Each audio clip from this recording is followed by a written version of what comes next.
It was 2019. I lived in a house with two other girls. We were all in our early 20s. The house backed into a park. It was more like an open lot that was accessible through a main road. There wasn't any playground or barbecue area there, just long thick grass and trees. The backyard fence was only about waist high, and there was a tree on the right-hand side, obstructing about half of the view over the fence into the park. One night after I showered and got into my underwear and a baggy shirt, because it was summer, I hear the dog in the backyard going absolutely mad.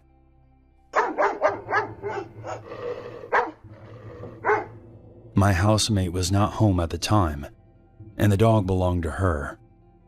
I fly out of the back door and see that he's baring his teeth and snarling toward the fence.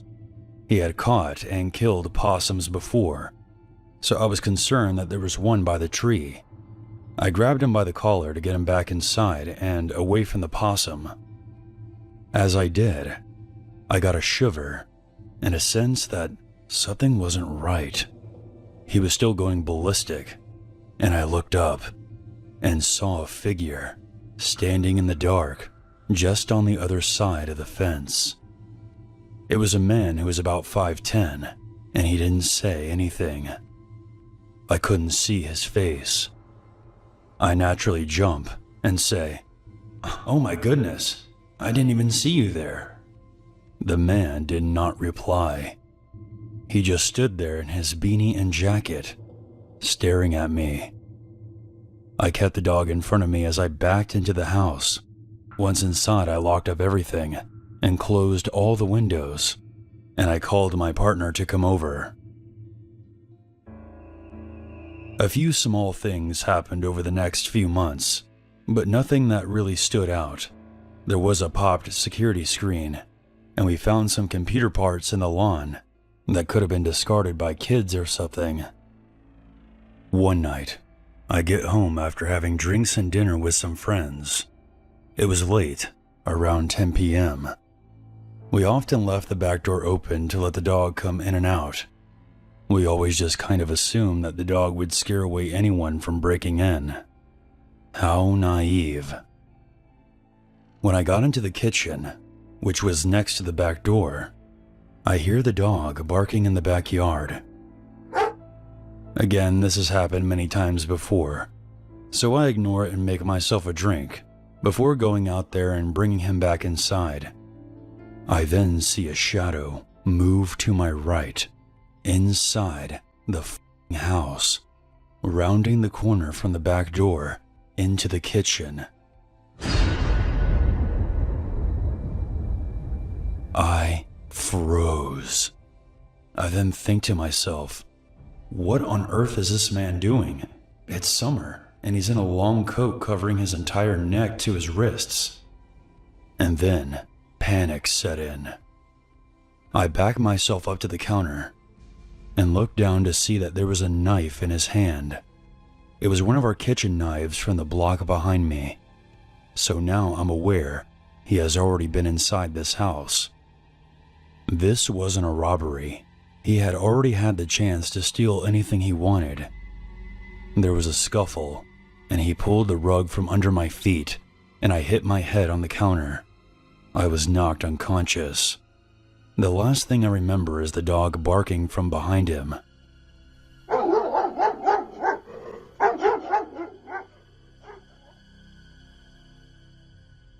It turns out our scary dog was too afraid to attack him, but he was still doing his best to scare him away. The police and detectives eventually came, but there wasn't anything that they could do, because technically there was no breaking and entering, since our back door was left wide open. This also meant that it would be difficult to determine what he touched. I also seem to remember that he was wearing gloves, but I'm not 100% sure about that. I did have defensive wounds to my hands, and some bruising, but overall I was fine. It could have been a lot worse. Nothing ever came of this. The police suggested that we lock our back door from now on, and hope nothing like this would ever happen again. I can't be sure if it was the man I saw by our back fence. Around this time, we had a third housemate. One day she asked me for a cigarette because she was stressed out about something. I told her that I didn't smoke, and then she suggested that it must be our other housemate. Confused, I said, "What are you talking about? Neither of us smoke." Apparently, she had been picking up cigarette butts from outside the front and side doors of our house for her entire stay. She never said anything about it because she decided it was something that bothered her, but clearly not us, so she didn't mind cleaning them up. She would leave very early in the morning for work, before either of us woke up, which is why we never saw them.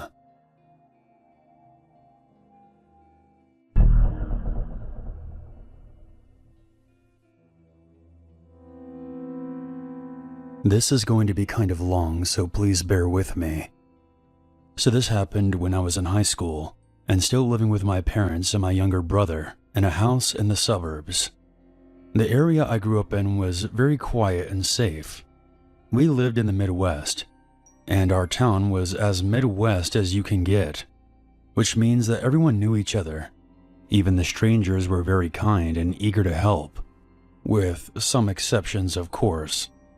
Our neighborhood was the kind of place where every third house had the same exact layout, which means everyone was pretty much living on an equal level. For the most part, everyone got along pretty well, and there was hardly any crime since everyone was coming from a similar financial background.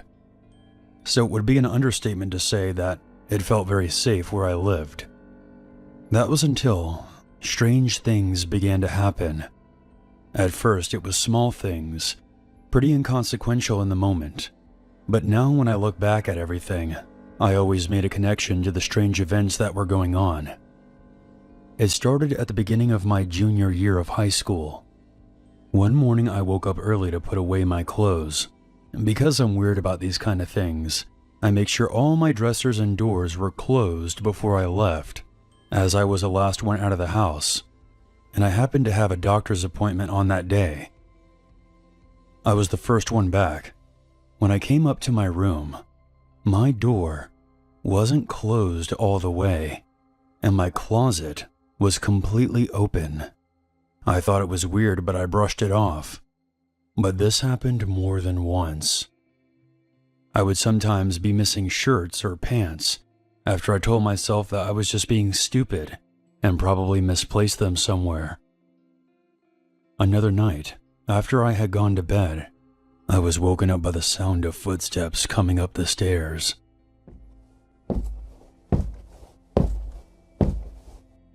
The fifth step always creaked very loudly, and when I heard that, I instantly sat up.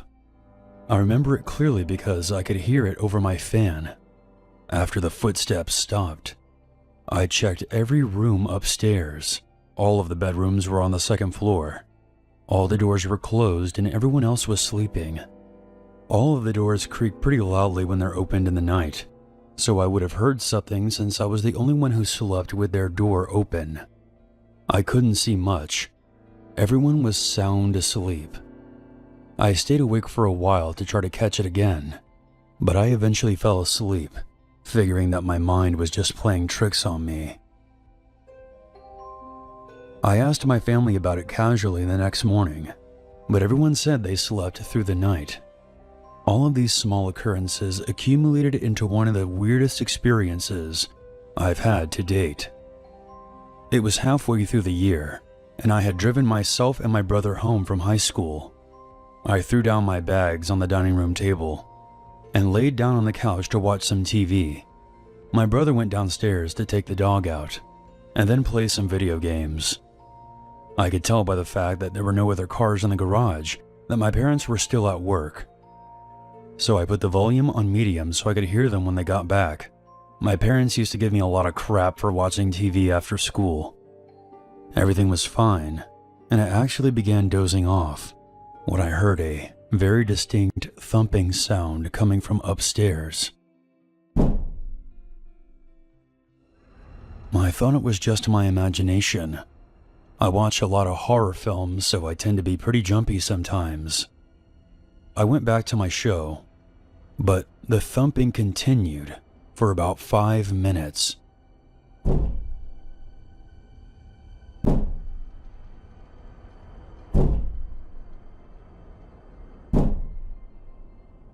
That's when I finally decided that something was off. I muted the TV and listened for a few more minutes. It was a rhythmic thumping, and it was coming from directly upstairs. For a second, I thought it was just my dog, since he sometimes paced up and down the stairs, trying to find somewhere to lay down. So I called out for him, but my brother shouted that he was downstairs with him. So I walked up the stairs to the top and listened.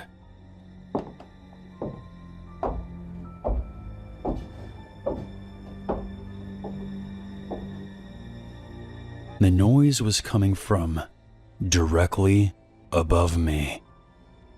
I started to get scared when I realized that the only thing above me was the attic. And furthermore, I realized that it wasn't thumping that I was hearing. It was footsteps, like somebody was wearing boots and pacing around the attic. Even though I was thinking the worst, I told myself to be practical. There are only 2 entrances to the attic: a small panel in the ceiling of my brother's bedroom, and a 3rd-story window. I checked his bedroom, and the panel looked like it hadn't been touched in a very long time. We hadn't even opened it since we moved in, because the previous owners told us it was just insulation and wiring. I then thought about how we were having trouble recently with our satellite dish, and my dad had to call a repairman to come fix it. I opened the front door and went around back, but there wasn't anything on the roof, not that I could see anyway. It was pretty high up. I then went back inside.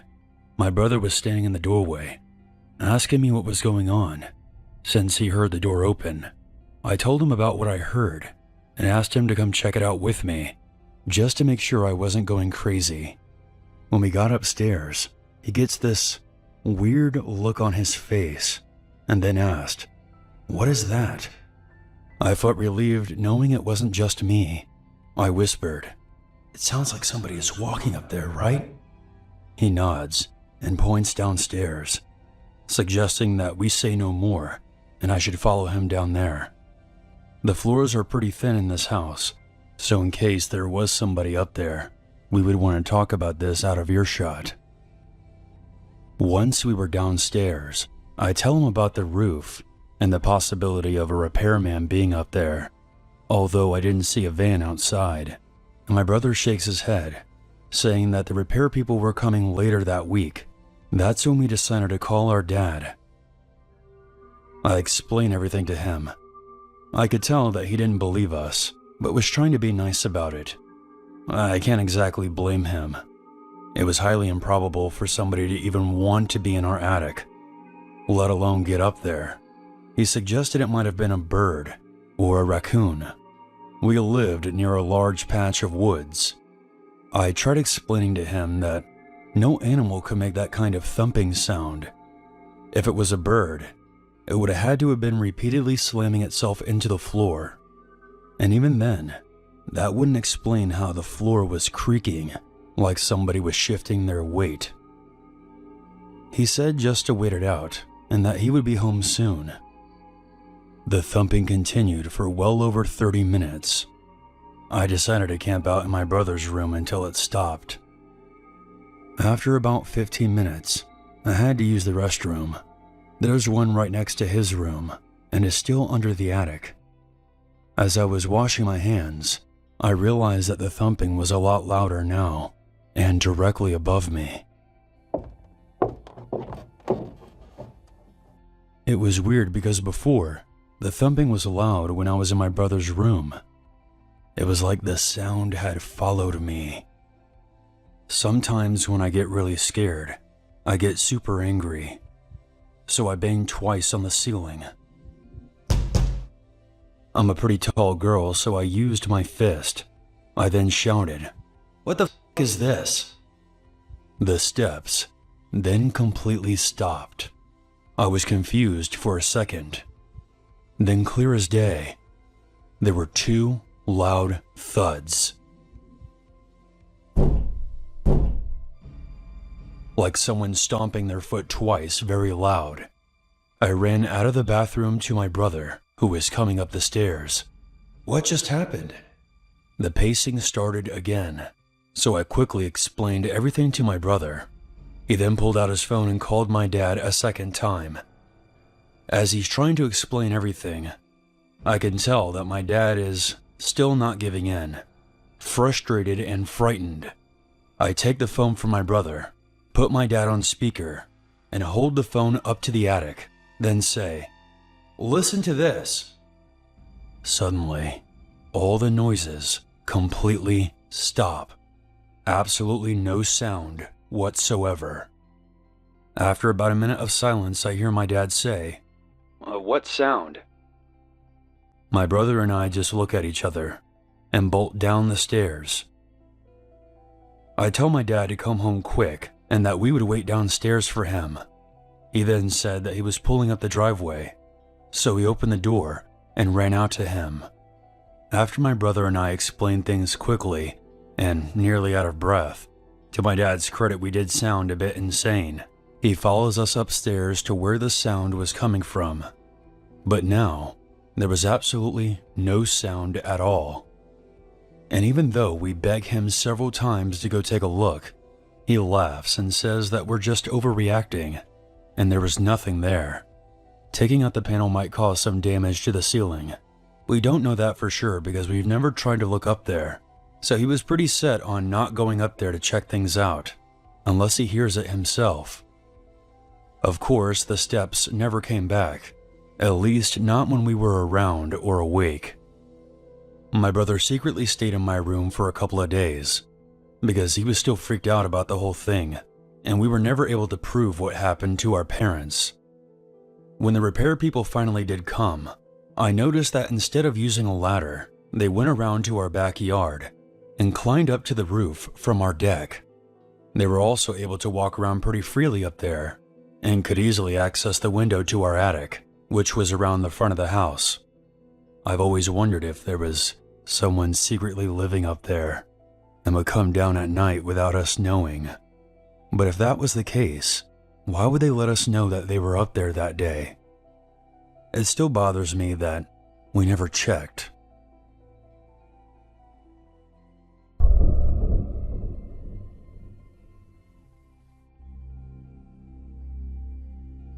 My name is Caleb Fletcher. I'm 16 years old, and the story that I'm about to tell is something that I'll never forget. This took place on the 24th of August. School had been going on for about 2 weeks. So to decompress, I decided to see if my friends Griffin and Broly wanted to hop on Fortnite. My mom and sister were out shopping, and my dad was working, so I was pretty bored. It was around 8 p.m. when we finally got online to play. After a few rounds, I could tell that my friends were getting tired of losing, so they logged off after about an hour. I planned on just lying down with my phone before going to bed. That was until I heard my 2 dogs barking outside. It's not that unusual for them to bark, given how people walk on the side of the road outside of our front yard. But I still looked anyway. You can never be too careful these days. I didn't see anyone there, but seconds after I looked out of the window, I heard our garage door opening and then closing.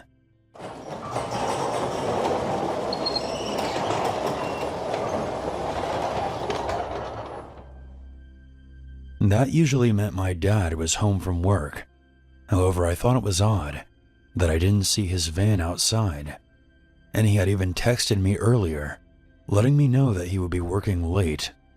I decided to walk downstairs into the dining room to get a better look. From there, I could see that the driveway was empty. At first I thought, oh shit, could it be a ghost? For context, someone had died on our property many years ago, when there used to be a gas station here. Apparently an old man put too much air into his tire, and it exploded. Now, I'm not the type to go investigate strange noises in the night, so I ran back up to my bedroom and texted my family group chat to ask if anybody was home. I told my mom about the garage door, and she told me to turn off all the lights, lock my bedroom door, and stay in there until she got home. So I did just that. About 15 minutes later, I thought I heard the wooden floorboards downstairs creaking, like somebody was trying to sneak around.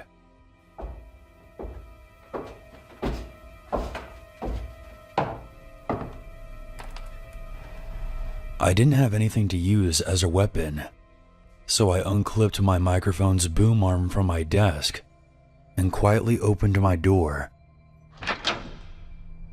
I walked onto the upstairs balcony and looked over, trying to see if I could spot anyone hiding or anything suspicious.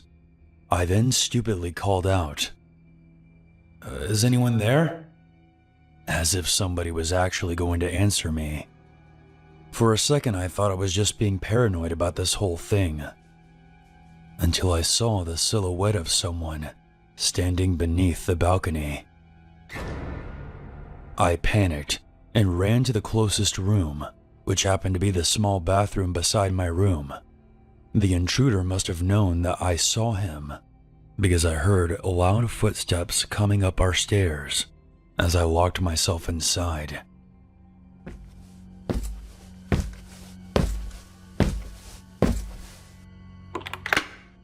I was cursing under my breath that I had accidentally left my phone in my bedroom.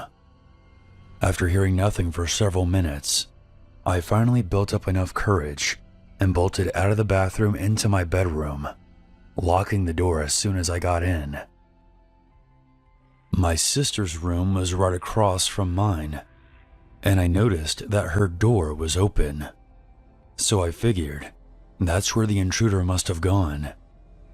After locking myself in my bedroom, I grabbed my phone and dialed 911. But just before I hit the call button, I noticed that the door to the storage room was slightly ajar. I then saw an eyeball peeking through the crevice. That's when it hit me. The intruder was not in my sister's room. He was here, with me. The terror I felt rushing through my body is something that I will never forget. True, genuine fear. I ran out of the bedroom and booked it down the stairs and out my front door. I then ran up the hill to my neighbor's house, who happened to be a police officer. I told him about the intruder hiding in my bedroom, and he immediately alerted the police. Then he set out to go investigate himself, while I stayed behind with his wife. Minutes later, I ran back down to see if the intruder had been caught. When I entered my house, I saw a tall, skinny man I had never seen before. He had a gray beard and a dirty black coat. He was on the ground, being handcuffed by my neighbor. Ever since that night, I'm no longer allowed to be home alone anymore, and we have upgraded our security around the house now. My family is just happy that I wasn't hurt and are very thankful for my neighbor's bravery. I don't wish an experience like this on anyone, not even my worst enemy.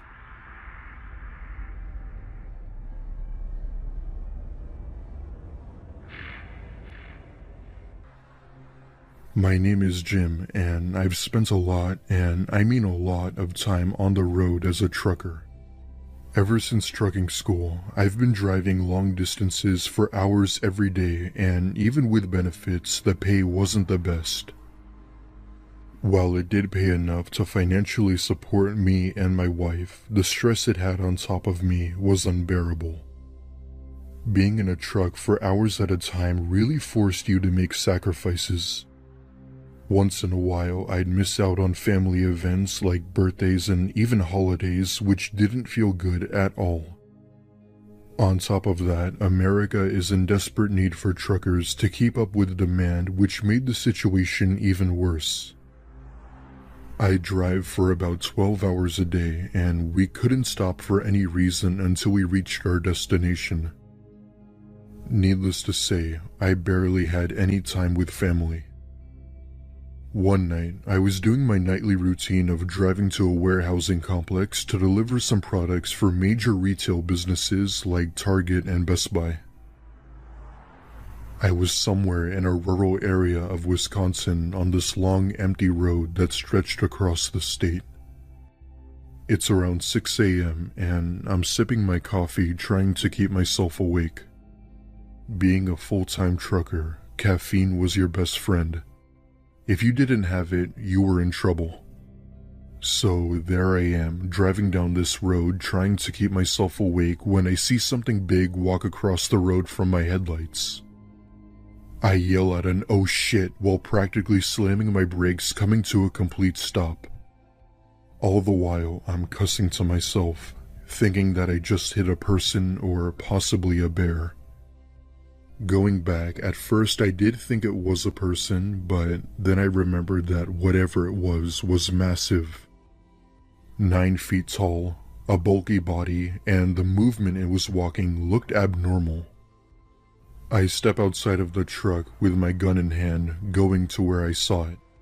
To my surprise, however, there was seemingly nobody on this road. Nobody walking, no roadkill, no nothing. The only thing I did see was faint tire marks on the road from me hitting the brakes too hard. I call out for anybody who might have been nearby, but got no response other than the sound of wind picking up and the truck engine. I get back inside and continue my route, managing to finish it within a few hours, but couldn't get what I had just seen off my mind. Later that same day, I call up one of my other fellow truckers and tell him about what I had just seen on the road. It turns out that he had experienced things that were similar and that it was likely a hallucination given that I was tired. Thankfully, I have a camera that sits next to the interior and was thankfully able to capture a brief second of this creature before it went out of frame. The photo will be on screen now. As you can see, the camera quality isn't that great, but it was likely due to the condensation on the front windshield. Because it was a single road with forest on opposite sides, there was a pretty good chance that it was an animal. My only question is what kind of animal 9 feet tall walks on 2 legs? I don't know if it was a person, I don't know if it was Bigfoot. One thing I do know was that I wasn't imagining it. My name is Sarah, and this happened to me a few years ago when I was a sophomore in college. I attended school in one of the most quiet and safest cities in the country. The people were nice, the crime was low, and sirens would almost never be heard. Because of this, I never really had any unsettling encounters. However, little did I know that would all change in just one night. It was late November of 2021, and my friends and I had decided to go out to a bar to celebrate getting through finals. While the city did have low crime, it was also known to have a lot of bars and pubs. This resulted in a lot of bar fights where cops would be called. Anyway, my friends and I are at the bar taking shots and having a blast. The feeling of relief you get when finishing finals was amazing. At around 1 a.m., I told my friends that I had to go as I had to finish packing to fly back home the next day. However, they wanted to stay behind and finish their drinks, so I said my proper goodbyes and stumbled out of the bar. Because I was nearly drunk at this point, I went on my phone and decided to order an Uber back to my dorm. Thankfully, one accepted my ride request almost immediately, which wasn't common seeing that it was late. I sit down on the outside bench when I see a car pull up and someone waving their arm out. Even in my drunken state, I assumed that this had to be my Uber, even though the app showed he was still 4 minutes away. I brushed it off, assuming it was a glitch in the app, and got into the car. The very second I get into the car, I immediately noticed the red flags. For one, he didn't even say my name, and two, he never greeted me. But it was late, and I was simply too tired to care and just told him my address. As I'm in the car, I also noticed that he never put the address into his GPS, which I found odd. Figuring he must have known the area well, I let him do his thing while I just kinda kept to myself. I'd try asking him questions to make small talk, but he'd just reply with one-word answers. It eventually came to a point where I didn't even bother talking to him anymore. At one point, I look out the window and realize he was going in the complete opposite direction of my campus. Hi, sir. My college is in the other direction.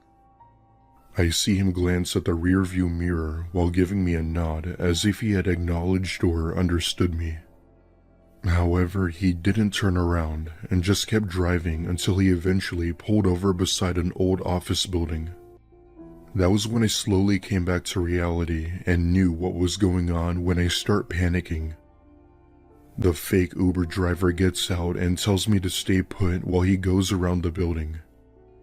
I have no idea who or what he was going to get, but whatever it was definitely wasn't good. I grab my cell phone and see that I had several missed calls and messages from the real Uber driver. I knew I didn't have a lot of time, so I slowly open the door and start running while trying to keep my balance. There weren't many people in this part of the city, so I ran into a nearby shop that was still open where I called the cops. I'd say within a few minutes, 2 police cruisers pulled up to the office building, but the car that was there was gone. They questioned me and made sure I described the car's description in perfect detail. I'm still unsure if they ever found the car or not, but I'd like to think that they did. A month after this incident, I saw a chilling news report about a couple who had gone missing getting into a car they thought was their Uber. The boyfriend's body was found 20+ miles away. The girlfriend survived even after suffering from severe bruises. The news said it was someone they apparently knew, but I've always wondered about that. As of now, the car has never officially been found, and the driver has never been identified. For a little bit of context, this happened on July 4th of 2019. I had just started doing both Uber and Lyft as a side hustle to make some extra money for my boyfriend and I. It wasn't the best paying job, but flexibility was through the roof, and you didn't have people telling you what to do. It's a chill and steady job, but you always had to stay on top of what you were doing. Anyway, it was the 4th of July, and I decided to do some Ubering as I knew there would be a lot of people out. Every 4th of July, my city hosts this annual music festival where thousands of people attend, so I was guaranteed to get a few people. Almost immediately, I kept getting requests left and right as people exited the venue.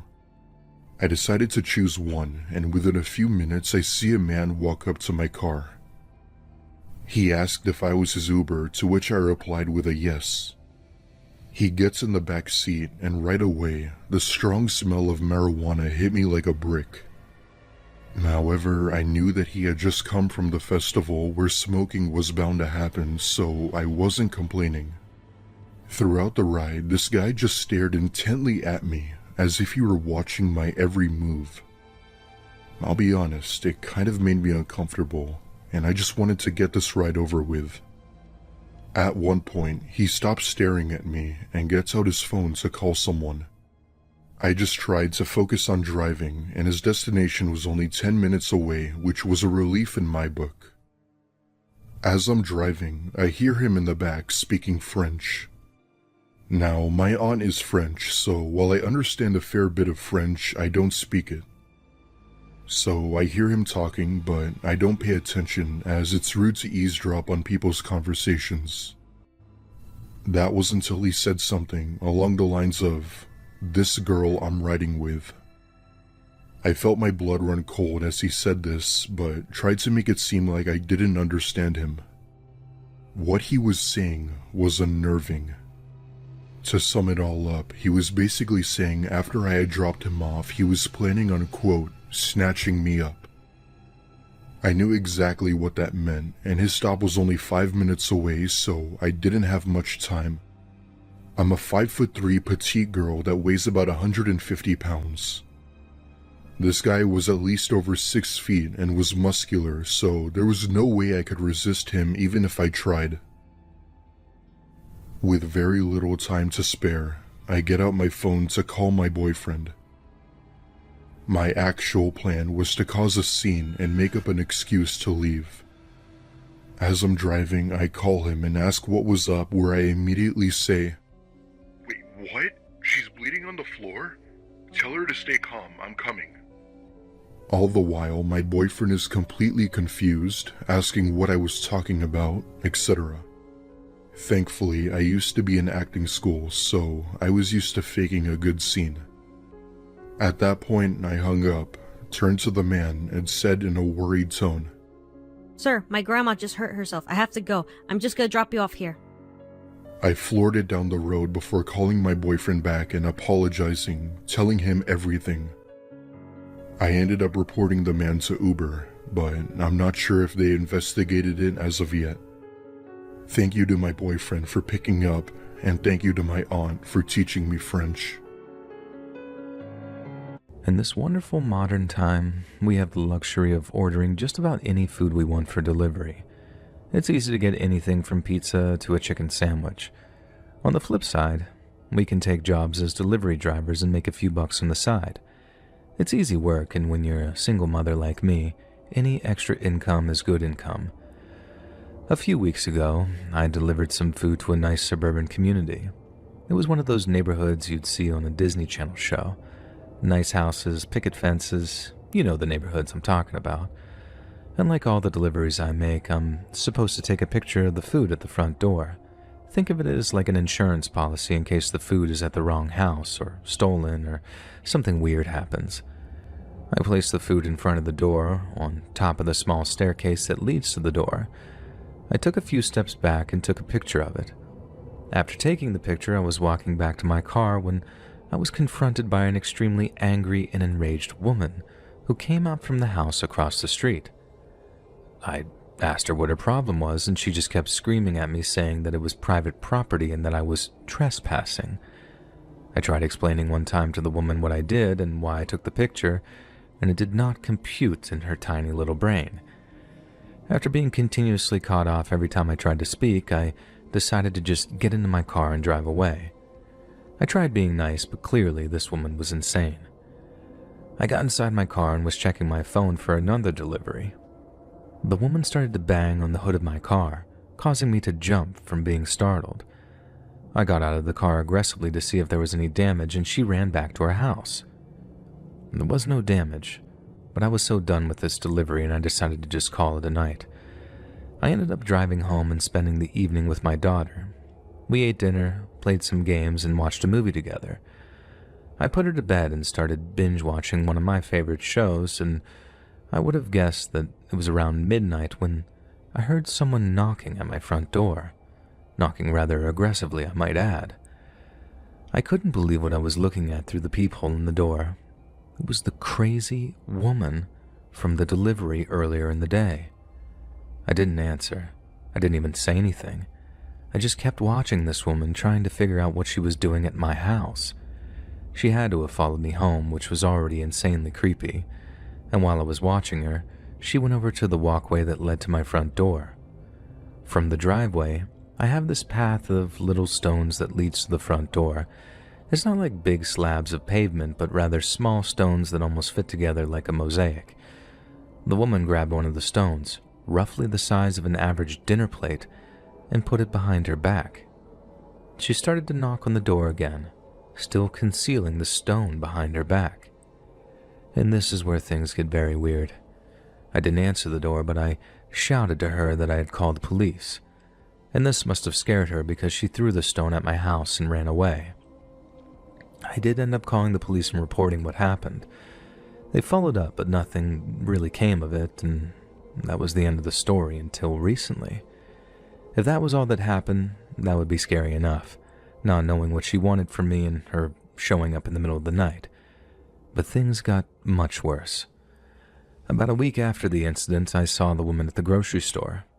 No confrontation or anything like that, but then I saw her several other times just driving. Again, no confrontation or anything else. I wanted to say it was just a coincidence, but it almost felt a little too weird. I have a friend who is married to a cop, and I talked to him about it.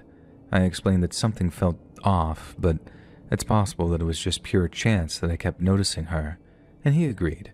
He basically said that because I'm aware of this woman, I'm subconsciously picking her out of the crowd in our town.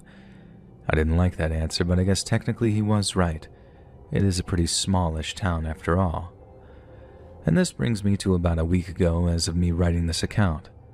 I just got my daughter on the bus and I was outside pulling some weeds. While I was on the ground, I could feel someone standing over me. I turned around, and it was that woman.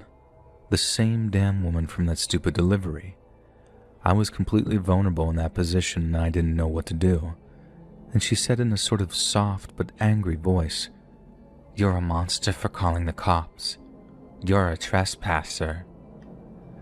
I noticed that she had one of my stones again, and without thinking, flight mode kicked in, and I got up and ran as fast as I could. She actually tried hitting me with a stone, but she missed. I ran inside and locked the door. I called the police and told them that she was back and trying to hit me with a rock. The police showed up, and this time, they arrested that crazy woman. It turns out that that woman had some pre-existing history of mental health. I'm not exactly sure what it was. And because this is so fresh, I don't exactly know what happened to her. I saw her get taken away in the back of a squad car because she was still at my house when the police came. And I just hope this nightmare is over. At least for now, it seems to be over. I just hope that she gets the help that she needs and that I never have to see her crazy face again.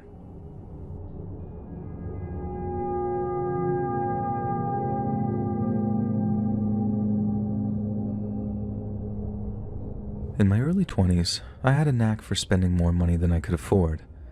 When I got my first real taste of making money, it's not an understatement to say that I was reckless. One of the first things I did was get a new car with extremely high payments. Instead of leasing a smaller, cheaper car, I decided that I was going to buy a BMW. It's not a top-of-the-line one, but still a BMW, and my payments were over $600 a month, which may not seem like a lot for some people, but for me, it was crippling. I barely made enough money to pay my bills, and I still lived with my parents at the time, and so I found myself doing all sorts of tasks for friends and family members to make some extra money. I regularly watched my friend Dom's dog. Dom had to go out of state every other weekend for his job, and since he didn't have a wife or girlfriend, he had me as his dog sitter. And I did this for about 6 months and honestly loved the job. He lived in a nice and quiet neighborhood. The dog, Willard, was a golden retriever and was such a good dog, not to mention easy to care for. And these bi-monthly trips to Dom's were something I looked forward to. But like most good things in the world, it eventually came to an end. I'm sorry about the pessimistic attitude, but the last time I watched Willard, the evening started like every other weekend dog-sitter trip. We play in the yard for a while, go for a walk, and then wind down at around 9 p.m. One of the reasons why Dom trusted me was because he knew I could never have people over or anything like that because I would work early in the mornings on the weekends. Usually I would be asleep around 10, but on this Saturday night, I was invested in a movie that ended a little after 11. The movie was Inception, just in case you were wondering. And after the movie, I let Willard out while I got myself ready for bed. I always felt weird about sleeping in Dom's bedroom, so I would usually sleep on the couch with the dog. Just as I was getting comfortable, the doorbell rang. I looked at the clock and it was about 11:16 p.m. My mind immediately went to someone in Dom's family. I couldn't imagine anybody else ringing the doorbell in his neighborhood at this hour, and I rushed to the door, and standing on the other side was a young man, most likely in his early 20s like me. He looked clean-cut and didn't have a threatening presence about him, and I opened the front door but kept the outer screen door shut and locked. and talking through the screen I asked him if I could help him with something, and he didn't seem weird or sketchy, and in a very confident voice he said to me, "Hey man, I got the food you ordered." And two things I feel like I need to mention here. One, this was before all the food ordering apps, so your food never just got dropped off at the door. You had to physically go and pay for the food at the door and have an interaction with the delivery driver. And two, you're probably assuming that Willard is like most dogs and that she's barking like crazy at someone ringing the doorbell. Well, she isn't like most dogs. Not only did she not bark, but she stayed on the living room couch the entire time I had an interaction with that delivery driver. I was kind of annoyed by this more than anything. I definitely wasn't scared. I mean, why would I be? I had no reason to believe that this was anything other than just some mistake. I explained to the guy that he had the wrong address and that I didn't order any food. We had a quick back and forth, and then we figured out that the delivery was for a different address and he accidentally went to the wrong house. The guy started to apologize and I told him not to worry. While he was apologizing, I noticed that his car was filled with 3 other people, 2 in the back and 1 in the passenger seat. I thought that was pretty weird. I never noticed delivery drivers have anyone else in the car with them, let alone an entire carload of people. We finally wrapped up our conversation and locked the door.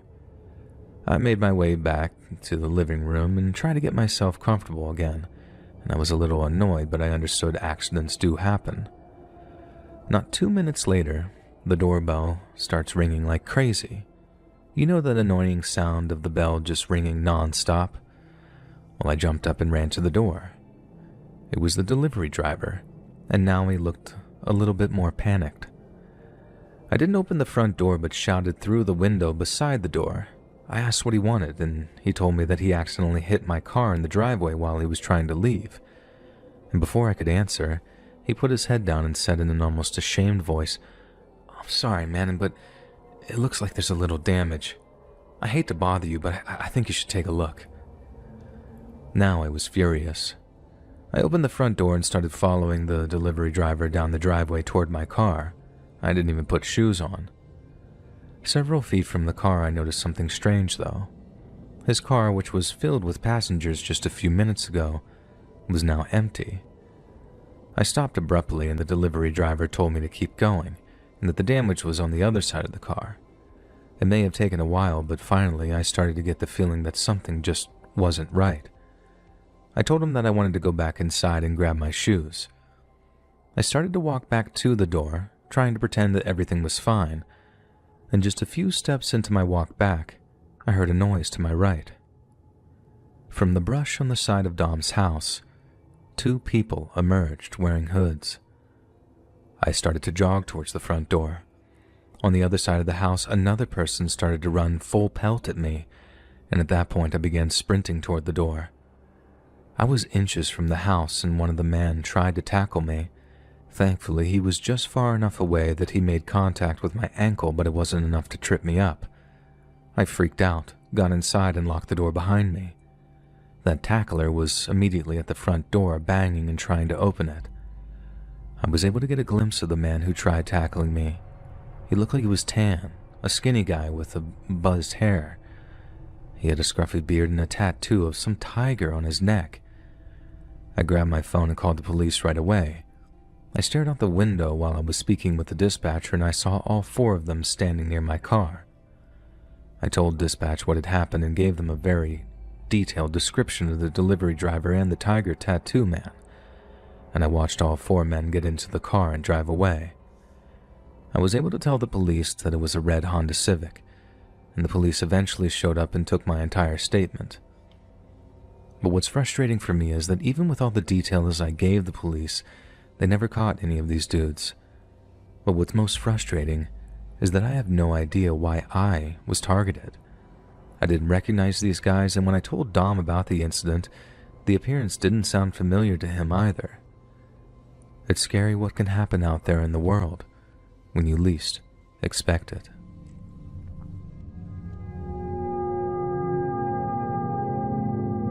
So my aunts were out of town for a couple of weeks, and they trusted me to be home alone. They didn't have anything to worry about. I'm not the partying type.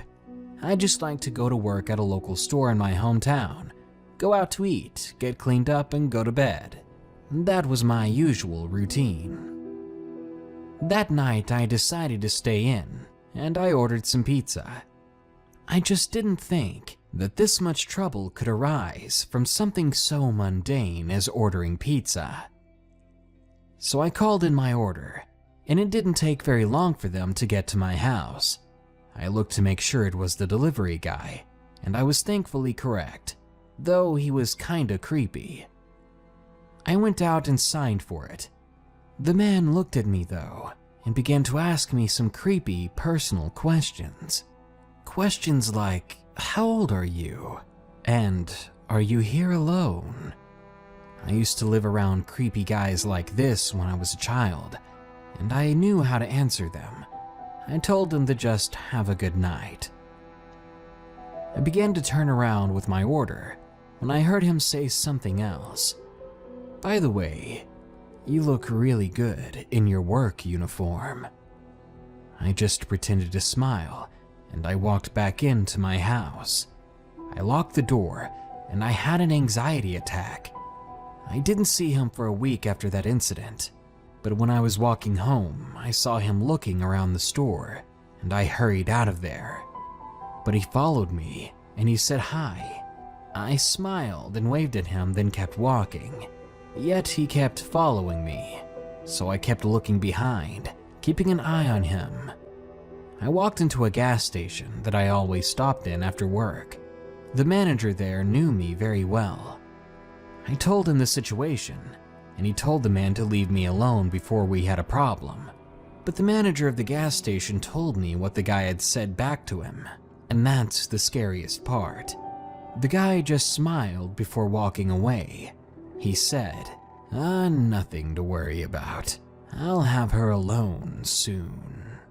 Luckily, nothing more has happened since then, but I have my guard up, ready for anything. At least, I hope I'm ready. I'm a 20-something guy living in the middle of Tennessee. Before this bizarre experience, I'd been going to college full-time to be a paralegal. One day, though, my mother broke her hip after falling down the stairs. She was 52 at the time, and my dad had passed a long time ago, so it was on me to take care of her. We didn't really have anyone else. I was forced to make myself a part-time student because I would have to get a job to help her afford some of her medical bills. At the time, thanks to my late dad, I had a fairly new car, and I figured it'd be fun and easy to deliver pizza. I loved to drive.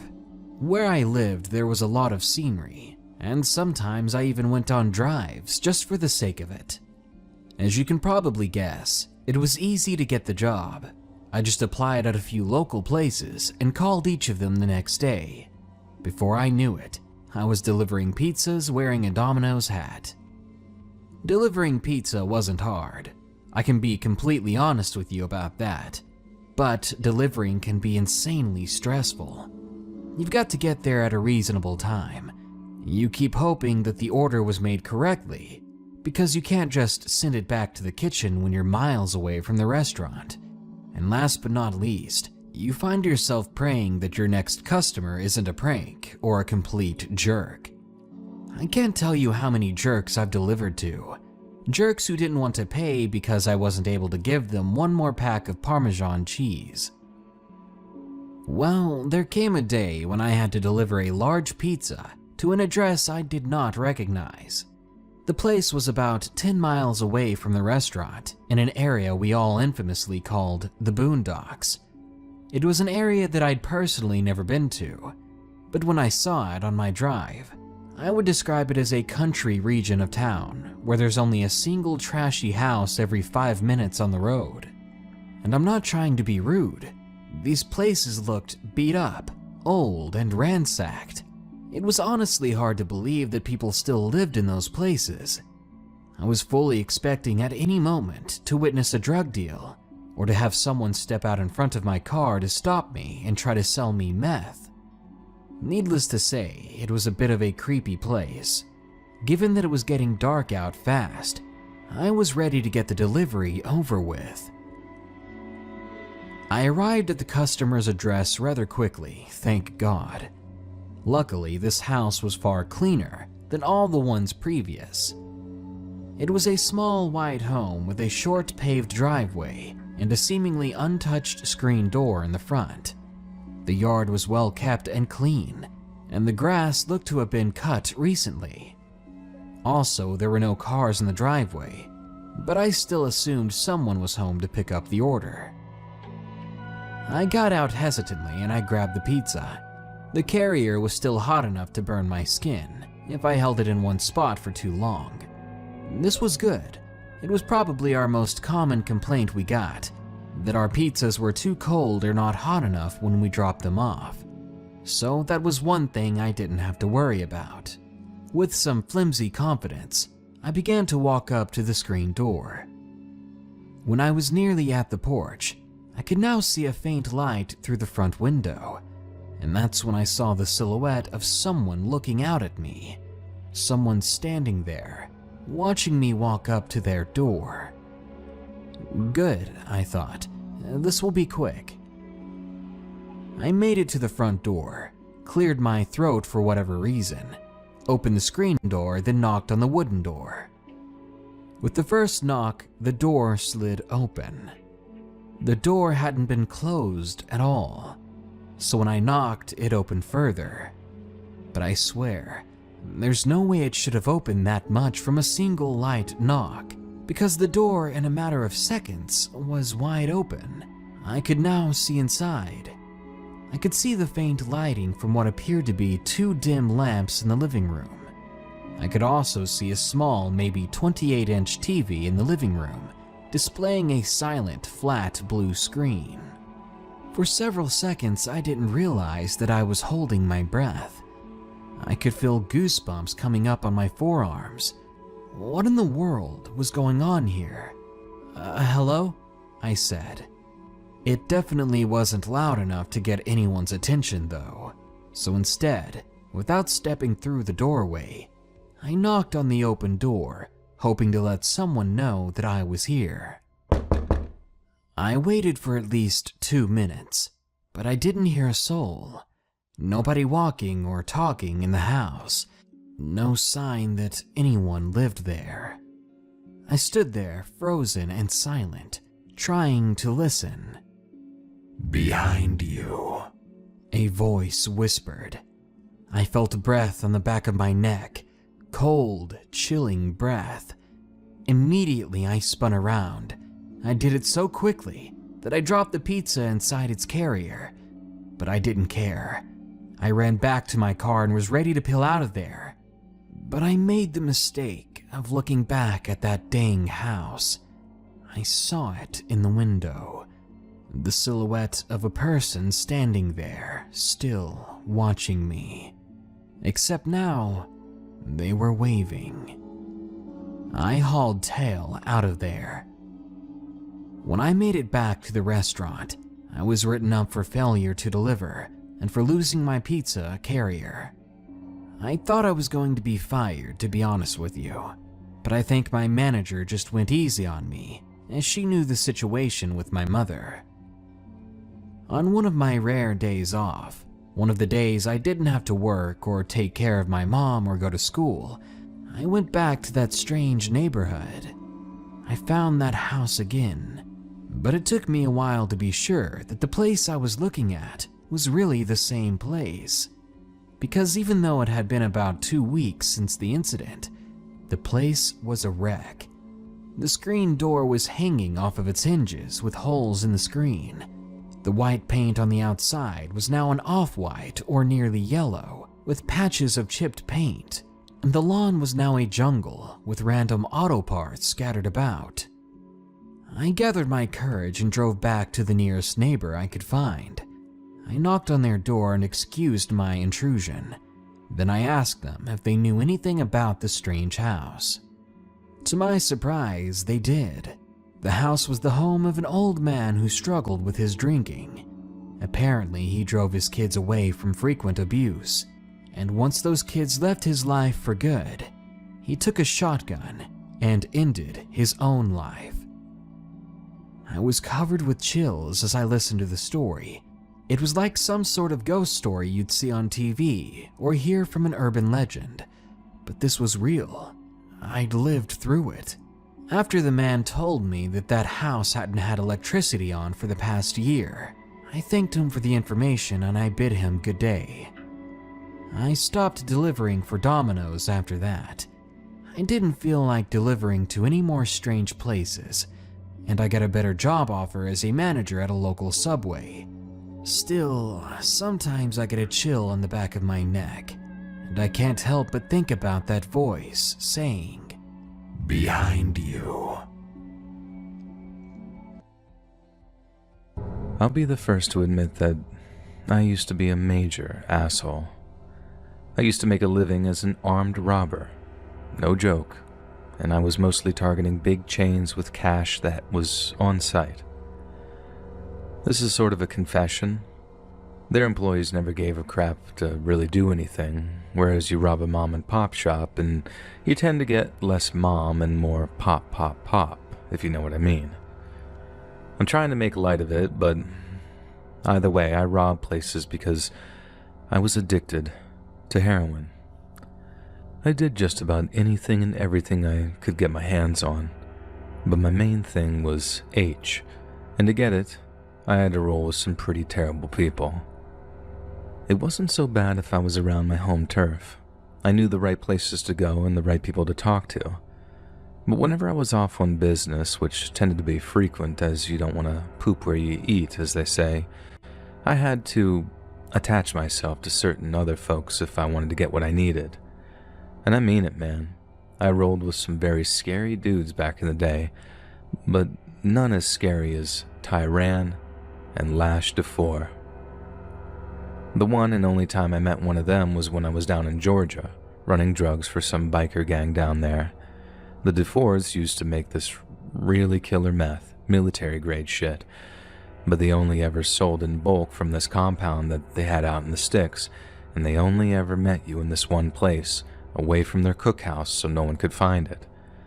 It was hard to get a hold of them, even harder to put an order in for a shipment, as they usually sold everything to this group of guys down in Florida to keep their profile low. But this one time, I get told to drive out to that drop site and wait until either Tyran or Lash showed up with the shipment.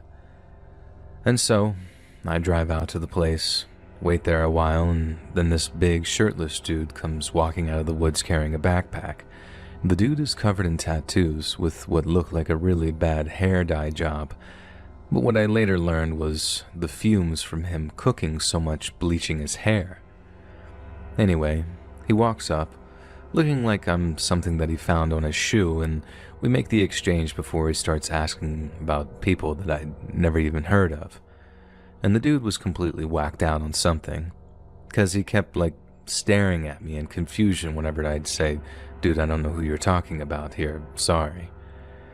He seemed mad at first, like I was lying to him or something, but then on his last name he just started laughing as if to be like, "Whatever, dude." And after that he walked off back into the woods to wherever the hell his compound was, and I drove back to the shop to drop the shipment and collect my payment. A couple of hours later, I'm linking up with a buddy of mine to score some H when I start telling him about the creepy spacey dude that I met out in the woods. The second I get to telling him about this guy's tattoos, he starts asking if I knew the guy's name. Then when I told him it was either Tyran or Lash, he starts making faces as if to say, "Hot damn, you just walked into the lion's den and only got out again by the grace of God." And my buddy then goes about telling me about everything he knows about the Dufour brothers, and everything he'd heard anyway. So these Dufour brothers lived out there in the woods in some hidden compound that they'd built with their own hands, completely off the grid. It was just a lab, cookhouse at first, and all the necessary equipment, but I guess they got sick of driving to and from all the time, and decided to just live out there full time so they could work whatever they wanted to, day or not, without any interruptions whatsoever. And according to the guy I hooked up afterwards to score some H with, The way the Dufour brothers guaranteed no interruptions was to booby trap the surrounding area with the kinds of stuff that you only see in Vietnam movies. Spike pits, swing and trigger traps, and they even had tripwire grenades strung up in the trees where only Lash or Tyran could see them. I was told that every so often a deer would trigger one of the traps, and that mostly that's how they got their food. But to keep the people at bay, the Dufours had to get a little more creative. The devil traps, I heard them called bird traps too, they look like those little stickmen things from the Blair Witch movie. I don't know how creepy people would find them these days, that movie's 25 years old now, but they sure would have worked on anyone who'd seen that movie. I remember listening to all that and thinking, sure, they sound dangerous, but at least they just want to be left alone. Well, the Dufour brothers did want to be left alone, but only during working hours. The trouble was, they weren't exactly the men-about-town types. Both had multiple warrants, so they couldn't exactly stroll into town for a few cocktails without cops throwing their butts in jail. So instead of going to the party, the Dufours brought the party to them. And they were swimming in cash. Crystal, they sold LSD, so they used to get a whole bunch of girls out there to spend a few days with them whenever they wanted to party. Professionals, you know what I'm saying? They were there to smoke bowls and get paid, but they always got way, way more than they bargained for. No girl ever went twice. They wouldn't. They had to get these new girls in, ignorant ones, or ones who knew that they could spend a few days getting high as a kite, if they could only put up with Tyran and Lash's proclivities, I'll just say. My buddy said that he didn't know exactly what they used to get up to, but that he had heard from one girl that the Dufour brothers liked scaring girls that they had delivered to them. They used to dose them up with a bunch of drugs, and then do all kinds of things to them, try to make them lose their minds. I heard some really weren't ever the same again, and that some of them disappeared afterwards, wanting to get as far away from the Dufour brothers as possible. I heard they were into some weird religious stuff out there too, something like Santeria, but probably a lot more like devil worship by the sounds of it. Supposedly, Lash and Tyran used to get high as hell, light fires, cut the heads off of animals they trapped, and then drink the blood in these messed up, meth-fueled ritual-type binges. They had all kinds of old books lying around on witchcraft and Satanism and how you can, open up portals with your mind if you think on it real hard. All kinds of crazy crap like that. I think Lash had all sorts of devil tattoos too. Like it wasn't just a style thing for him. They really believed it.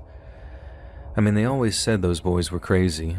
And with all the drugs and crystal meth out there, I can believe they smoked themselves onto another friggin' planet. Another time, someone had to go back to their compound for some reason, and after avoiding all the booby traps and all of that, they found Lash Dufour had a friend with him. Whoever it was hadn't seen this new friend around before, which was weird because it was usually only people they really trusted that ever saw the compound, and he'd been working with them for a year by then, so that was to be expected. But then, to see this young-looking kid, maybe 19 or 20, sitting there all whacked out looking like he was having a bad trip, that gave our visitor all kinds of bad vibes, especially when he saw how Lash was messing with him. The kid didn't seem like he was having fun at all, and he even got up and tried to get away. Lash just started laughing, tripped the kid up, and then threw him back on their outdoor couch before telling him to stay put. Lash was always messing with people like that, I mean. He loved doing it with hookers, and he'd do it with his friends, too. And the only thing was, the kid's face was on the news for weeks afterwards. He went missing, and never showed up again. Then there was this one time these two guys tried screwing the Dufour brothers over. Very sly, too, slipping them a few fake bills into a stack. Anyway, it didn't slip by them. But instead of going after him and taking what was theirs up front, the Dufour brothers pretended not to notice. They went along with it, really made the guys that they were selling to, making them think that they were idiots. And then one day, The boys invite their business partners over for a few drinks and no one ever sees them again. I heard Tyran still talks about their skulls, like he gets all messed up on whatever they got over there and then just stares at them, laughing sometimes like they're telling him jokes that no one else can hear. After my buddy finishes telling me about the Dufour brothers, I think about every hair on my body was stood up on end, knowing I'd avoided a similar fate to some of the other poor folks that had made it out near their compound. Made me real glad that I only ever had to deal with them that one time, because get on those boys' bad side and I don't think I'd ever gone anywhere near the state of Georgia ever again. There's some real psychos out there in the world, and the less time you spend around them, the better.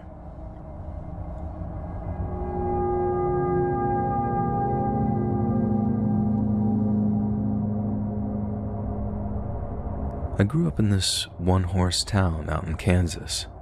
My parents owned a small general store but still struggled to make ends meet.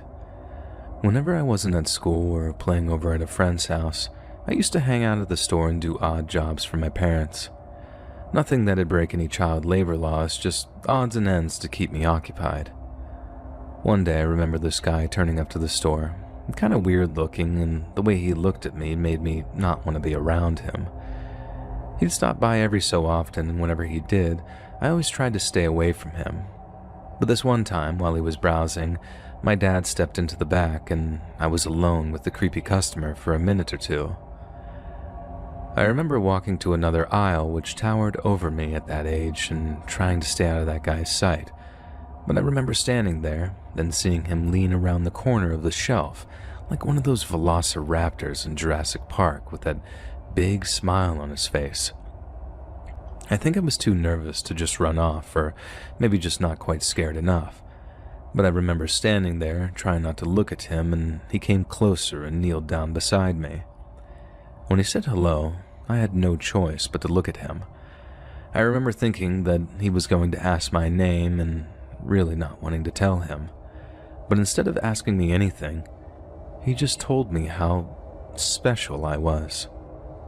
It was super weird, because I remember going from thinking that he was a creep to thinking, maybe this guy isn't so bad after all. But then, what he said next I just found confusing. He told me, "Little ladies like you are the most precious thing in the whole wide world," he said. "And the key to everything is right inside here." And as he said that last part, he poked my tummy, soft with one finger. I wasn't scared, I was just confused. He obviously didn't mean any harm, but at the same time, I knew he was still a stranger and not to be trusted. The guy paid for his stuff and left, and I waited until he was out of earshot before telling my dad about what the man had said and done. I was also confused as to why my dad seemed so angry, and it was Mom who had to explain that it wasn't okay for any stranger to touch me anywhere for any reason at all. They told me that I did the right thing, and apparently the guy came back a few days later only for my dad to chase him out of the store and tell him to never come back. A few years go by and I was still too young to really remember this, but Mom and Dad said that one day the creepy guy's face was all over the papers after state troopers had raided the house that he lived in out in the middle of nowhere. He was living out in some old house with no electricity, no running water, basically living like some doomsday prepper completely detached from society. And with him were a bunch of female relatives, ones that he was inbreeding with. I think they must have rescued about half a dozen of those girls, most of them products of incest, and even though it was a huge, huge story, my parents managed to keep me pretty sheltered from it until I ended up finding out on my own. I was much older then, but it wasn't much easier to take, realizing what the guy meant when he said, "The key to everything is right inside here." And it makes me sick to my stomach that people like that are just existing out there like they do. And it makes me feel even sicker that I had one of them lay his dirty, rotten finger right on me. I suppose he thought that he was letting me in on a little wisdom of his, when really, he was showing me what a sick, evil bastard he was deep down.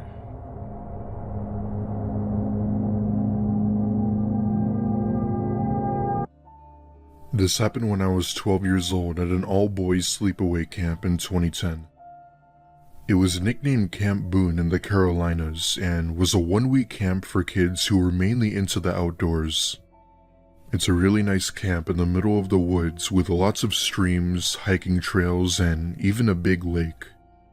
It wasn't exactly Boy Scouts or anything, but just the sheer desire for kids my age to have a good summer. We do have to watch out for bears, black panthers, and even black widows, which were all native to North Carolina. The first day we had gotten there, our camp counselor had told us to unpack our belongings and to put them in our assigned cabins. We'd be staying in these small cabins appropriate for about 4 campers. The first few days went pretty well for the most part, with us doing several activities around the camp. These activities usually ranged anywhere from archery to whitewater rafting. However, it was that Thursday night where things took an unexpected turn. It was around 6 p.m. and our group had just finished eating at the dining hall in the lodge. After we had eaten, our camp counselors had gathered our group to go roast marshmallows by the fire pit. Now, the way that this fire pit is set up is that it's located a little ways away from the camp in the woods. Basically, you had to go through this trail that led into a large clearing, and in the center of that was the fire pit. In other words, it was surrounded by a bunch of trees which could easily catch on fire. We all sat down on the provided chairs around the campfire where we had begun sharing stories and making s'mores. Anyway, it's around 9 p.m. at night, and one of the counselors was telling us a story about his scary experience working the night shift. As he's about halfway through the story, our whole group suddenly hears what sounded like a large branch snapped from somewhere in the woods. Everyone immediately goes quiet, as if a switch were turned off. Keep in mind that we were quite a ways away from the campsite, which meant that we were in bear territory, which we thought what made the sound. The counselors look at each other with these concerned faces and proceed to take out their bear spray. Almost instantly, we were told to pack up and get back on the trail immediately. We pack up our things, put out the fire, and shined our flashlights to light the way. We find the trail, and as we were getting back on it, we hear clear as day a blood-curdling scream behind us.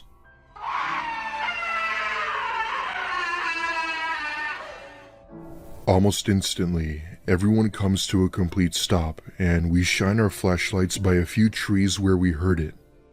I'm not sure what it was, but something about the scream really unsettled me. It almost didn't sound human. One of our senior counselors tells us to run and to not look back while he radioed security of the camp. As we were running, the scream was heard again, this time a lot louder, indicating that whatever this was following us.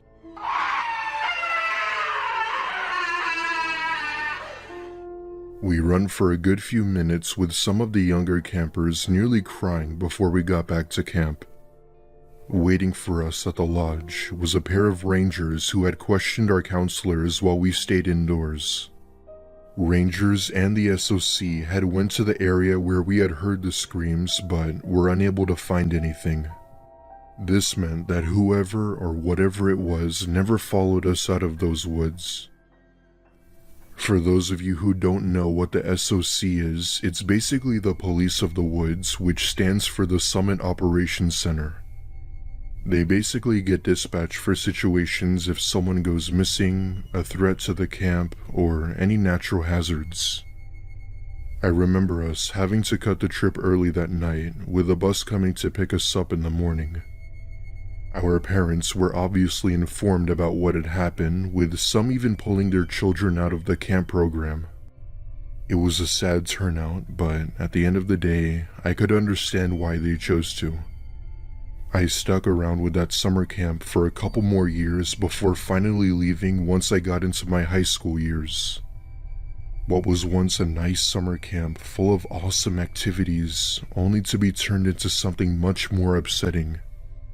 Up until now, that day still brings back those memories of what happened. I have a few theories as to what actually happened that night, but they're too complicated to explain. This just goes to show you that nothing good happens in the woods.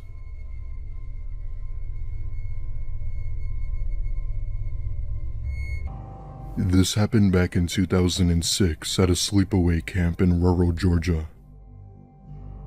I was around 13 years old, and it was the midsummer, meaning no school for a whole 3 months.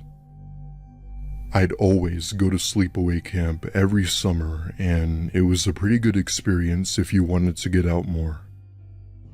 It was a 5-week trip, and for the first 2 weeks, things went pretty well with tons of activities us young teens would be into.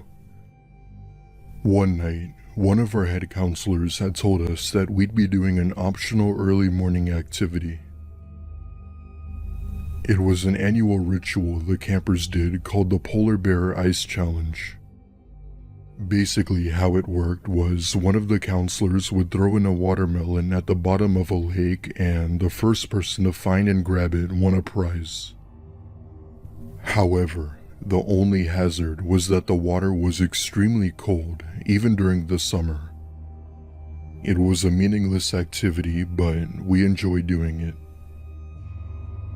The next morning at around 6 a.m., the campers who had volunteered woke up, and 2 of our counselors led us to the lake. The counselors lined us up on the dock and explained the rules.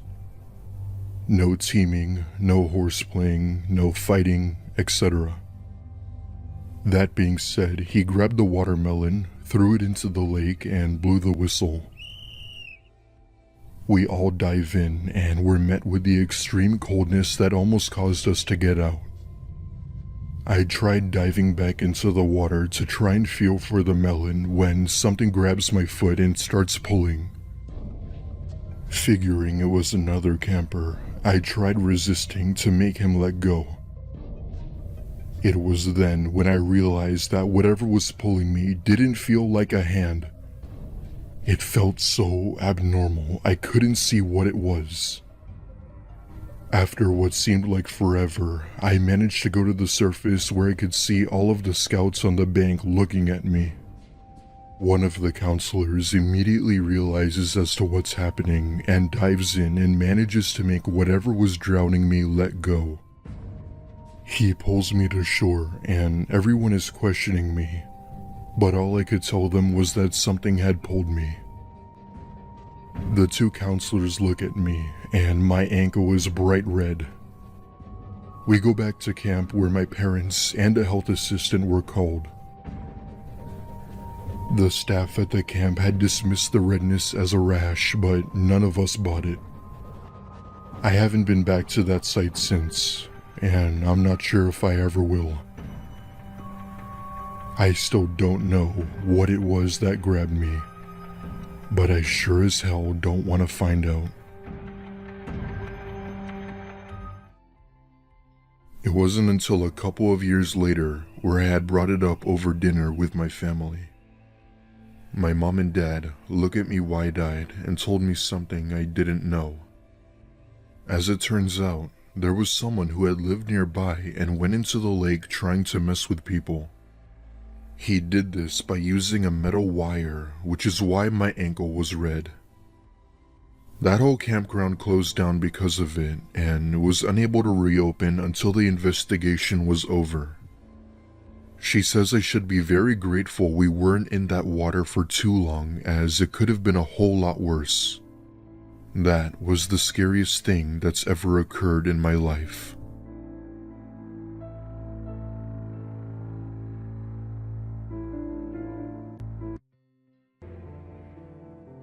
This happened 2 years ago, and it still puts me on edge thinking about it.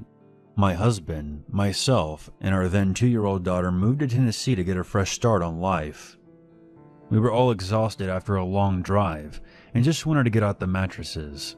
My parents, who lived in Tennessee already, were helping us unload. Naturally, all the neighbors in our apartment complex came out and said hi. That's when we met Ben. Right away, I got creepy vibes off of him. Our daughter, who to this day is way too friendly to strangers, hid behind my husband and visibly cringed. We made small talk, but mainly paid more attention to unloading our stuff than chatting with our new neighbors. My dad later told me that at one point, he came back to the truck and saw Ben staring at our daughter. My dad called him out, and when Ben denied it, my husband eventually told him to go Later that night, me and my husband were still going through our stuff. Our daughter was staying the night at my parents' house. It was about 10:30 p.m. when we heard a knock at the door. Thinking that it was the pizza that I ordered, my husband opened the door, and there stood Ben. He asked us if we needed any help. Him showing up at our door so late at night, even for a friendly neighbor, was just creepy. Before we could tell him to get lost, he demanded a cigarette.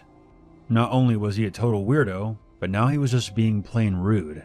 Neither of us smoked, and when we told him, he got a bit pissed. He started yelling and screaming at my husband, and began pounding on the wall. This guy was unhinged. Thankfully, our landlord lived across the way from us at the time, and came out to tell him off. As Ben sauntered away, our landlord explained to us that Ben is the resident pest and suffered from mental issues, but overall was harmless as long as he took his meds. Yeah, because that's exactly what you want to hear on your first night in a new place. After that, life kind of fell into place, and we settled in without any further disruptions. We had crazy schedules and would sometimes work graveyard shifts. I would get home around midnight and would see Ben standing outside the apartment buildings. He would always seem to be staring at me. I would just ignore him, mainly because I was just too tired and wanted to get to bed. He would always ask me for cigarettes, and I kept telling him that I didn't smoke. My husband said that he did the same thing to him. We would change up our work times just to throw Ben off a little, and at first, it worked, but Ben started to pester us during the day. On our days off, we would take our kid to the park or the mountains. One time, Ben asked to come with us, said that he was great with kids, and that we could trust him alone with our daughter. I really should have just let my husband deck him in the face right then and there. When we came back, he was sitting in our parking spot, said that he was making sure no one parked in it. He then tried to hug our daughter, and she screamed and clung on to me for dear life. I took her into the house while my husband finally snapped and really gave the guy an earful, telling him just to leave us alone. We told the landlord, but they played the whole mental issues card. And look, I get it. Mental illness is never fun to deal with, but he was constantly harassing and terrifying my daughter, and we have a duty to protect our family. It got to the point where my daughter didn't want to go outside because the bad man would be out there and stare at her. We threatened to cut our lease if something wasn't done about it. I began talking to my other neighbors, and everyone seemed to have the same type of experience. One of my neighbors told me that he and another neighbor saw Ben staring at some of the young girls wearing bathing suits and short shorts by the community pool, and they chased him off.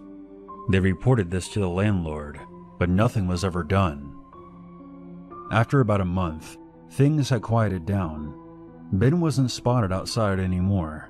In fact, no one really saw him. We figured he moved away or something. Good riddance. We were thinking about moving in with my folks, while we saved up the money for a real house. One night, I came home from work early.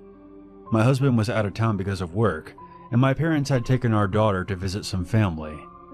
I decided to play Saints Row 4 and relax after working an 11-hour shift. I was deep into the game when someone knocked on the door. It was about 10 p.m. at this point. If anyone was coming over that late, they would have called or texted first. I got up to see who it was. Before I got to the door, the knob began to shake violently. Then I heard Ben screaming. Let me in! Open this goddamn door! The heavy knocking turned into him slamming his shoulder against the door. He was screaming like a deranged madman. I grabbed my phone, the sharpest knife that we had from the kitchen, and hid in the closet. Cliché, I know, but if he managed to get in, there would at least be some distance between us. I called 911, and they said that my other neighbors had called in as well. It was only after I heard the sirens stop and voices yelling outside that I felt safe to come out. I opened my door and saw a cop pinning Ben face down on the ground. The landlord was screaming at the cop to let him go, and he even shoved him. Both of them ended up being arrested. I gave my report, and each one of my neighbors backed up everything I said, and even added in their own experiences. My sweet church lady neighbor called my husband and parents to let them know what was going on, and she even let me stay with her and her family for the night. But after what happened, I couldn't sleep at all. I kept thinking that at any moment I would hear Ben's deranged screaming and pounding from outside. It turns out Ben was a registered sex offender. Rumor has it that the landlord was aware of it, but willingly overlooked it as Ben's family would slip him extra money as long as he was allowed to stay there. That's why nothing was ever done about his behavior. Makes me sick. Ben really did take meds, but had not been on any of them for the past few months. He tried to tell the cops that our daughter was his and that we kidnapped her, and that I was having an affair with him. Crazy, right? Last thing I heard, Ben was placed in some institution. I'm not sure if it was prison or a psych ward. The landlord was fired and pretty much chased out of town. Good riddance. We were offered 3 months rent-free for our trouble, but that was ultimately our breaking point. We sold off most of our belongings and moved in with my parents. I'm happy to say that we have a house now, and our daughter is not afraid to go outside anymore. And yes, we checked all of our neighbors for red dots. This story takes place in the early 1990s. I was 10 or 11 at the time. My family and I lived in a rural area near Kansas City. This particular area nowadays is very different from what it was in the 90s. Back in the day, it was a very country-like atmosphere. The road that we lived on was a gravel road, and the traffic was very sporadic. Typically, the only people who drove down our road were people who lived on our street, and there were only a few houses on our street at the time. Across the street from the house that we moved into, there was a large cornfield with a few trees near the road. There were a few other boys my age who lived on our street, and we all thought it would be fun to build a treehouse or a fort of some kind. I was across the street nearly every day, and my friends would often walk to my house and then we would go across the street to play in the fort. Think of that scene in the 1990 TV miniseries of Stephen King's It, where the Losers Club was building that dam in the river outside Derry. Yep, it's just like that. One day, I was across the street with one of the other boys. We noticed that there was a small blue car that would drive up and down the street very slowly. Since our road was very narrow and gravelly, it was not unusual for people to drive kind of slow. But this car in particular was driving extremely slow. I noticed that the driver would look out of his window and just sort of eyeball me every time that he drove by. I saw him at least 2 or 3 times that afternoon, but at the time, I remember thinking that he probably either just was curious about our playhouse, or that he was lost and maybe contemplating about asking us for directions. After a while, my friend had to go home, so I was there all by myself. Not long after my friend had left, I saw that same blue car slowly coming down the street once again, but this time, he came to a stop. The driver just sat there and stared at me for a while. I got this uneasy feeling about him. I knew all about stranger danger, even at that age.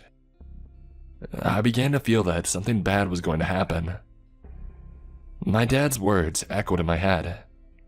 If a stranger tries to grab you, you run as fast as you can and you scream your head off. I started thinking about which direction I should take off to. I knew that if I ran in the opposite direction of the guy in the car, I would be running into a cornfield that was at least a mile wide in every direction. If I were to run towards my house, I would have to cross the street, meaning that I would have to go past the creepy guy in the car to get to my home. The situation terrified me. My heartbeat escalated as I tried to figure out what the hell I was going to do. While deciding which direction would give me the best chance of getting away, I noticed the man in the car reach down for something.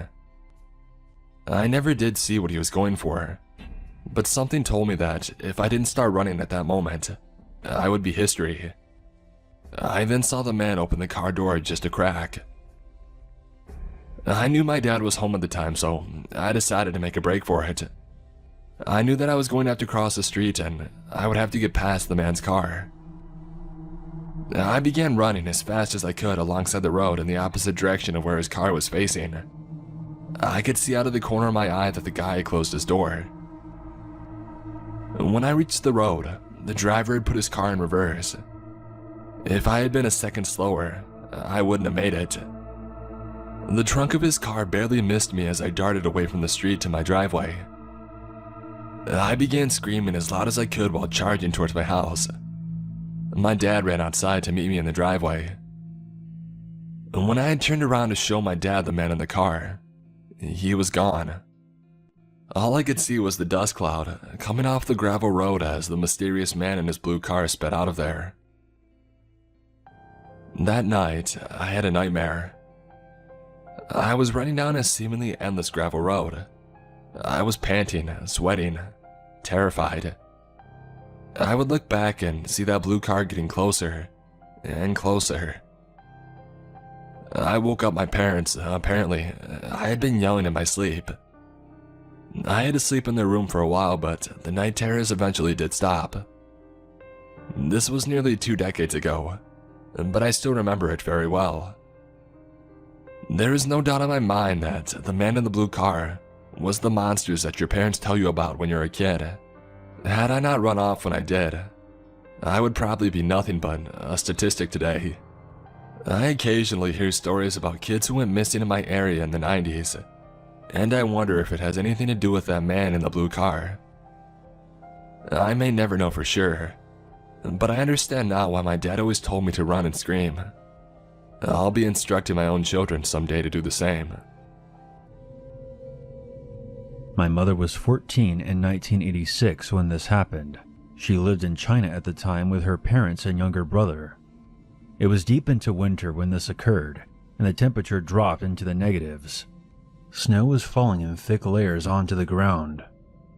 It was around 10 p.m. when my mother finished up her classes, and by then it was dark. Bear in mind, in China it's normal for young students to walk home alone without a parent or guardian. About 10 minutes after getting off the bus, she began walking through this old marketplace to get to her apartment. The marketplace was completely quiet and deserted at this time of night. There was also no lampposts around, so it was hard for my mom to properly see where she was going. But she had traveled this route several times before, so she was familiar and knew her way back home. My mother had this feeling that someone was lurking in the darkness of the marketplace. She tried to shrug it off, but the apprehension persisted. She continued to hear her feet crunching on the white snow. But suddenly, she stopped, and as she did, she could hear a second pair of feet crunching the snow behind her. My mom panicked, but she continued forward and pretended that she hadn't heard anything. She thought it might have been another student making their way back to their living quarters.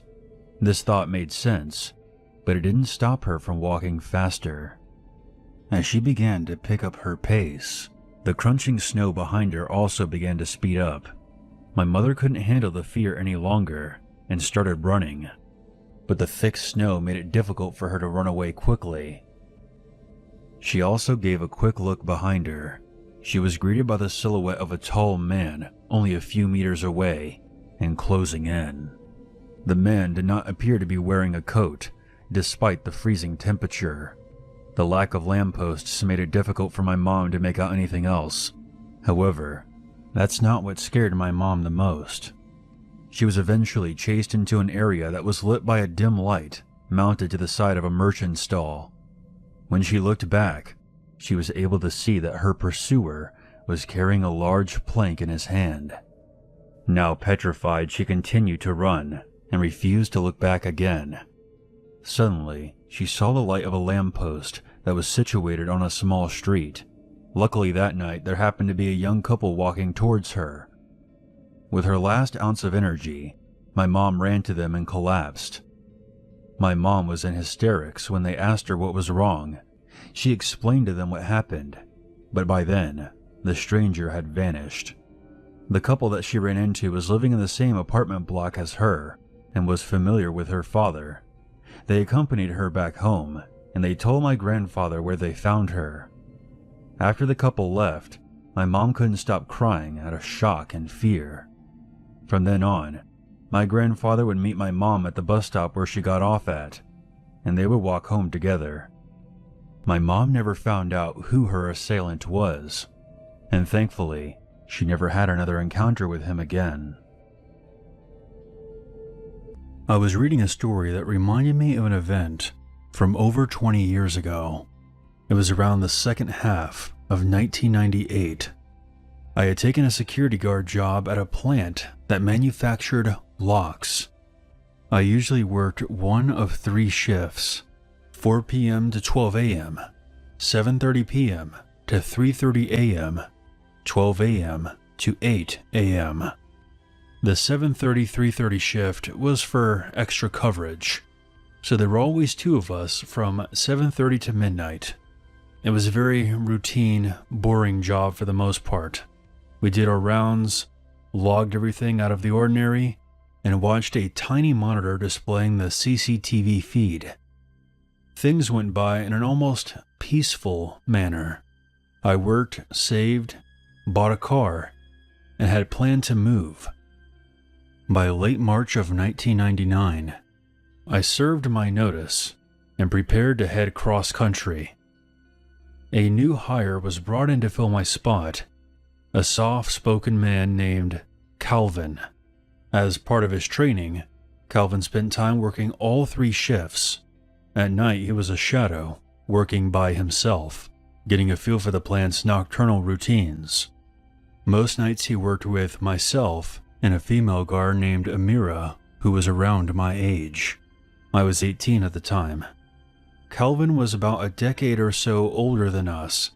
He was quiet and polite, though something seemed to be missing. There's usually a spark that genuinely nice people seem to have, and it just wasn't there. Whenever he went on rounds with me, he would ask questions about the job and make small talk. I noticed that he was a bit odd, laughing at odd times and changing his tone mid-sentence. At the time, I chalked it up to him just being socially awkward, and that would pass. One night, near the end of his first week, he went on a round with Amira. When they returned to the office, I knew there was something wrong. Amira was normally very talkative, but she would barely say a word. I wasn't sure what happened. I waited until Calvin went to the restroom to ask. During their rounds, everything had been normal, until they reached the brass mill. It's a section of the plant that shut down around 6 a.m. There were usually no employees there after that time, and there were no lights on. They were making their way to a checkpoint on a landing atop a flight of stairs when the mood shifted. Amira told me that she turned around only to find he was right on her. Startled, she backed against the grating at the end of the landing, and he leaned in towards her, his face nearly touching hers. He said something flirtatious to her in a very low voice. When she mentioned his wedding band, he said, "It's gonna be over soon." From then on, I did the rounds, taking Calvin with me each time. The night ended without further incident, and I left a note for our supervisor detailing what happened. The next night came and went, with no Calvin. I did the rounds while Amira stayed in the office. On my second to last shift, I came in to find Amira freaking out. She found out why Calvin hadn't been at work. Apparently, he had been arrested for murdering his wife. She had been dismembered and burned. Parts of her body had been placed in a pond less than a mile from where we worked. That night and the next, Amira called the jail just to make sure that they were still holding him. Based on the time frame, he had killed his wife months before he even started that job. There is an article linked below. This story didn't happen to me personally. It happened to two of my cousins. They gave me permission to share this story, so I will be telling it from their perspective. My name is Leah.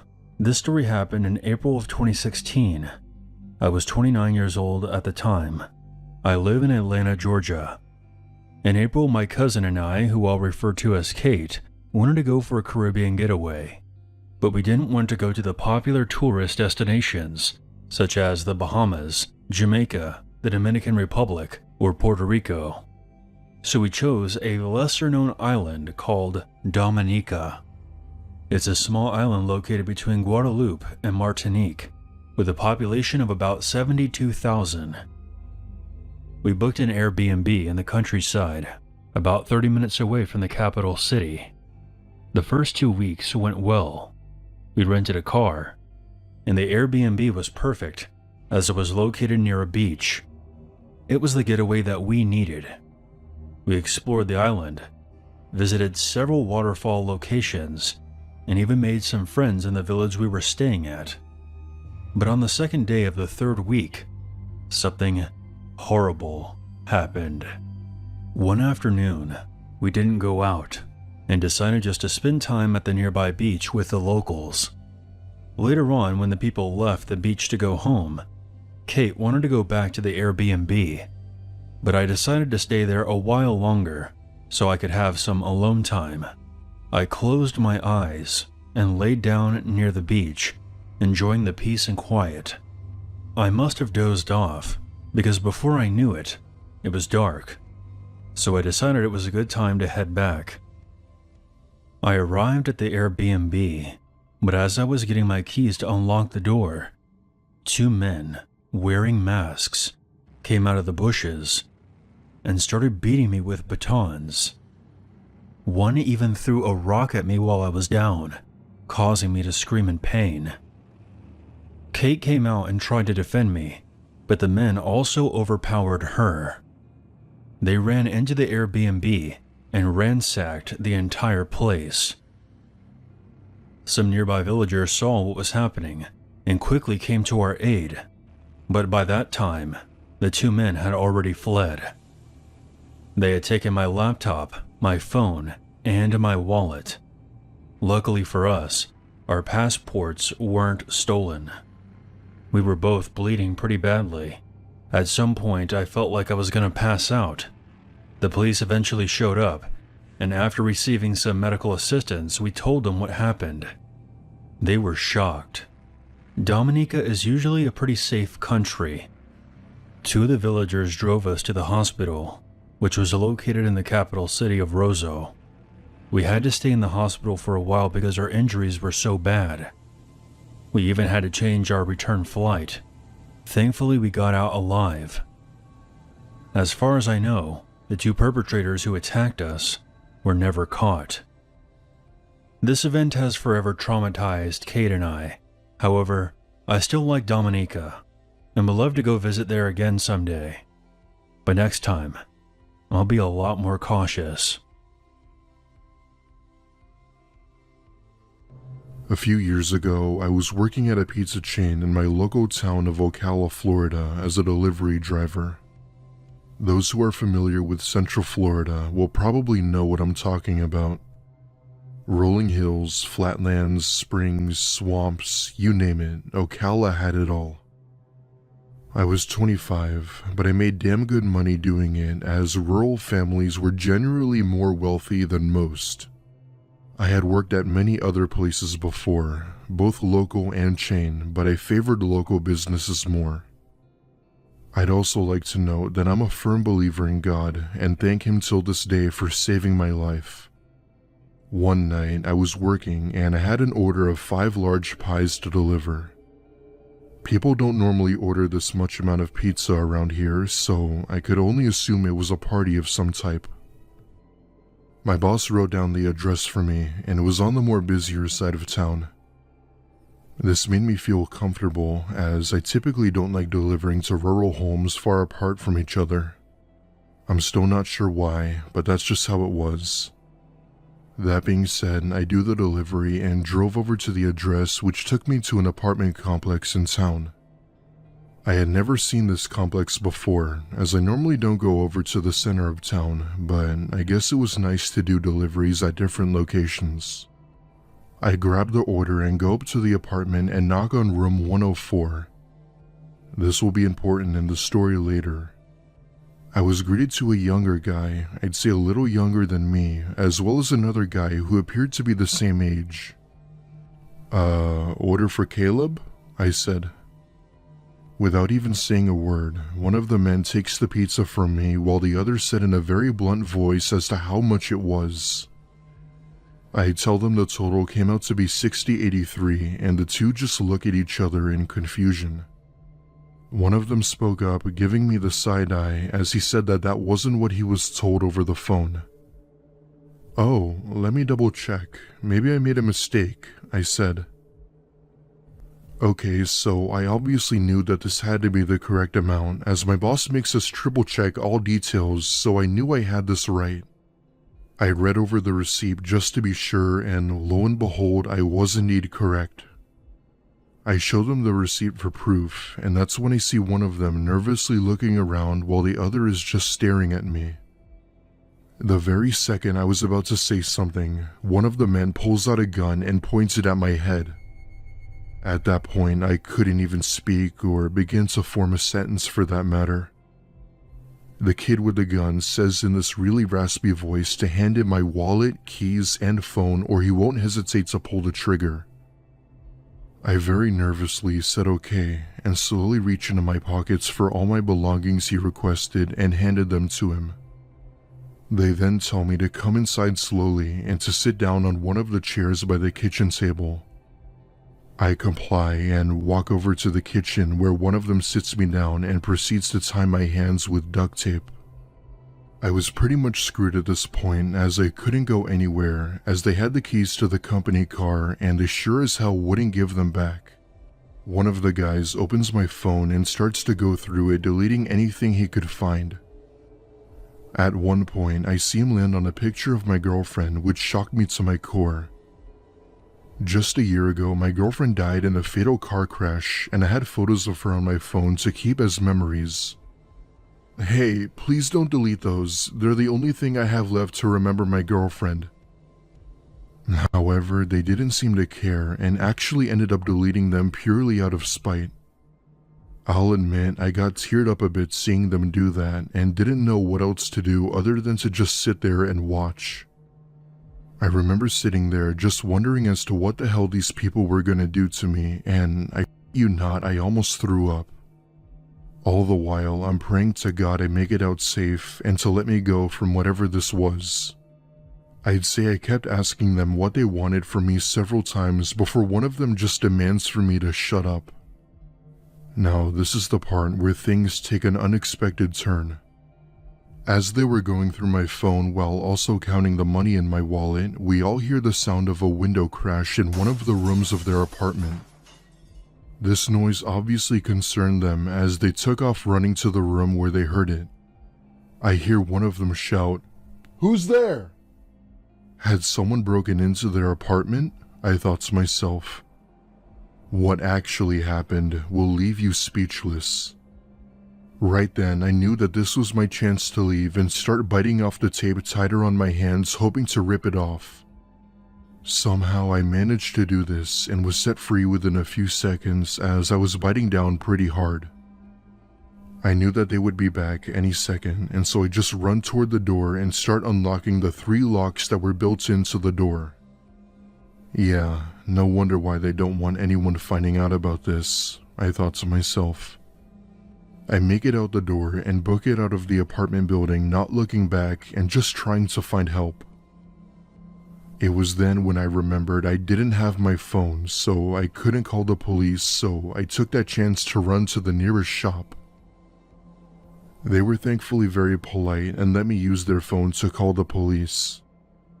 Law enforcement was more professional in Ocala compared to major cities in Florida, so they got here relatively fast. However, when they asked me what room they were in, I couldn't remember the damn room number. This apartment building was huge, with about 100 plus rooms, so I couldn't remember the number. Eventually, I had remembered that I wrote it down, and police then went up to go investigate. Turns out that loud crash we heard was actually a large tree smashing a window. The tree had been broken from the storm and just so happened to fall through the window. As for those two men, they were gone. They must have left through the front door when they realized I had already been gone. Needless to say, they were never caught, even after an investigation. Till this day, I feel that tree smashing the window was a distraction made by God to help me escape. I guess it could have been some stroke of luck, but I honestly have no idea.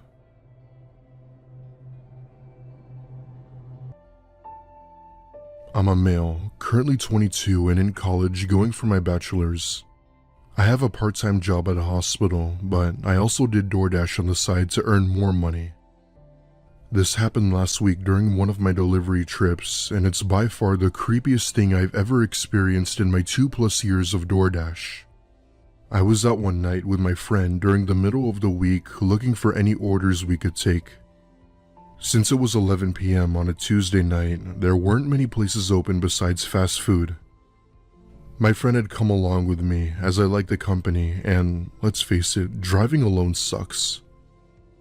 Eventually, I get a few orders here and there until I got one that was a little ways away from my normal delivery radius.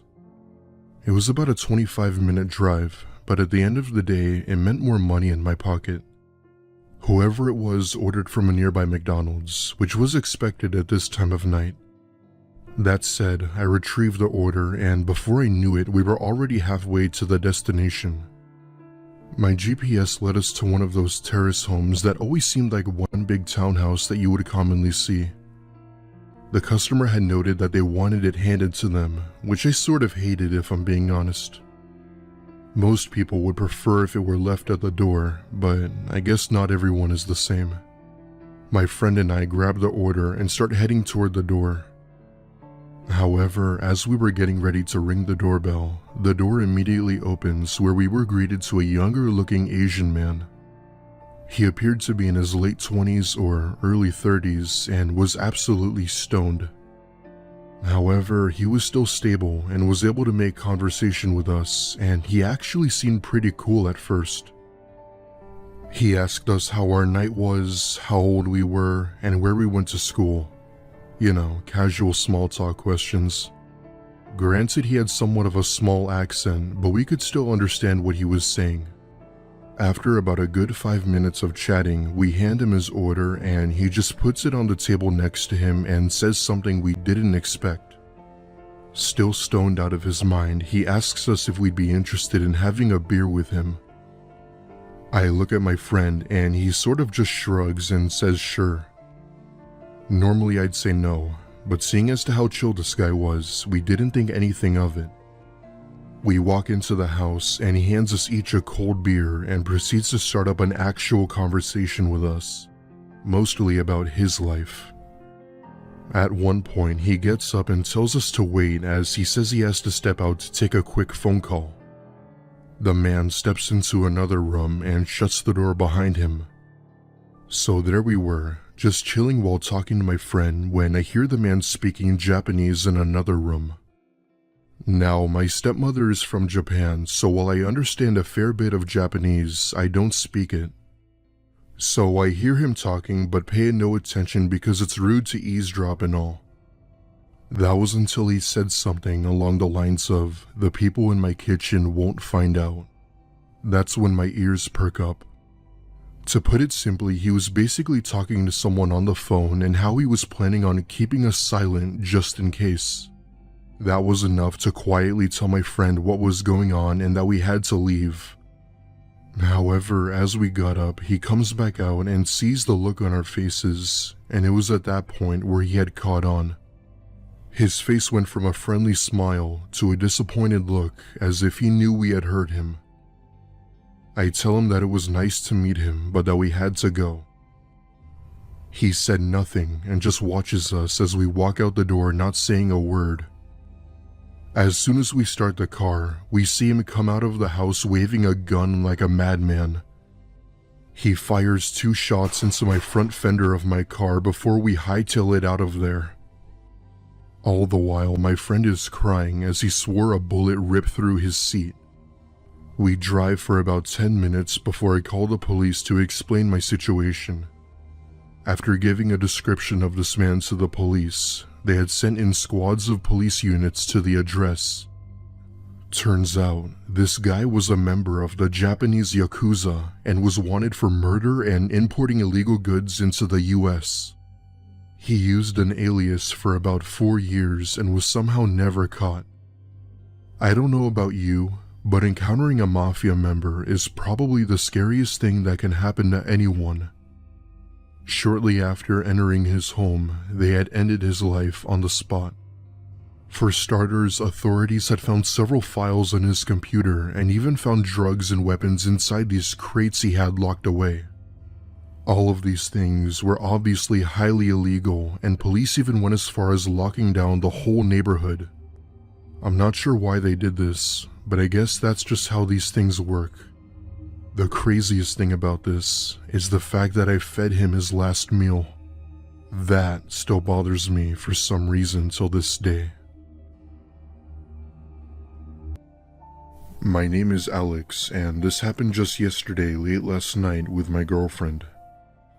For a very brief 4 months or so, I worked as a delivery driver for a few food delivery apps at the time. Mostly being active on Uber Eats and DoorDash, as those were the ones that tended to be more popular.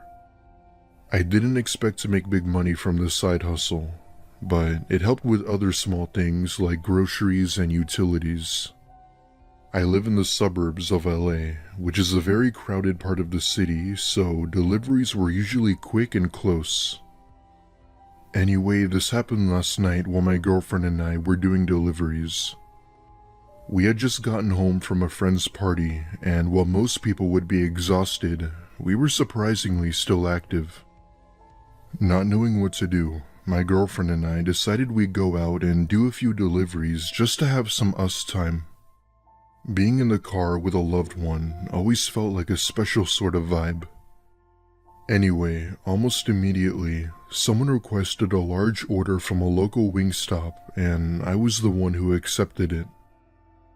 Big orders usually meant that the customer would have to tip more, aka more money for me. We drive to the location, and I tell my girlfriend to wait in the car while I go get the food. Now, Wingstop usually takes a bit of time before the order is ready, which meant I had to wait a few minutes. Once the food had been done, I grab it and start heading back to the car when I see my girlfriend is stoned as a statue. She's sitting in the front seat with her eyes wild and had a look of fear. At first, I was confused as to why she was like that and motioned for her to roll down the window while asking her what the hell happened. She slowly flicks the button and tells me in a shook voice to get in the car. I do just that, and we drove over to the destination while I continued to ask what was wrong. After what felt like forever, she finally tells me everything, and what she told me made my stomach drop. As I was inside the restaurant waiting for the food, my girlfriend had been on her phone texting a friend when she looks out the window. Practically hovering over the window was a very large and tall man who looked to be at least 6'7". He wore all black and was staring at my girlfriend with this very angry look, and in his hand was a window smasher. His face was red and his eyes were menacing, as if he had this strong hatred towards my girlfriend. However, she couldn't move or say anything. She simply turned to face the front and hoped that he'd just leave. After about a decent minute, he thankfully did, and that was when I had come out of the restaurant. Now, there's no real way to say this without trying to brag, but my girlfriend is very pretty. Like, she's cute, and her looks would oftentimes attract a lot of faces. My theory was that the man who had come up to the car had seen her and knew she was with me, as he had probably been watching us. We didn't really bother calling the police, as there wasn't really something to be done about it. After that, we had called it a night and went straight home, as she couldn't shake off the paranoia. Up until now, I'm still not exactly sure as to what the man wanted or what his intentions were, but if he had a device to break windows, they couldn't have been good. From now on, my girlfriend and I have agreed that whenever we do orders together, that we'd both be the ones to go inside.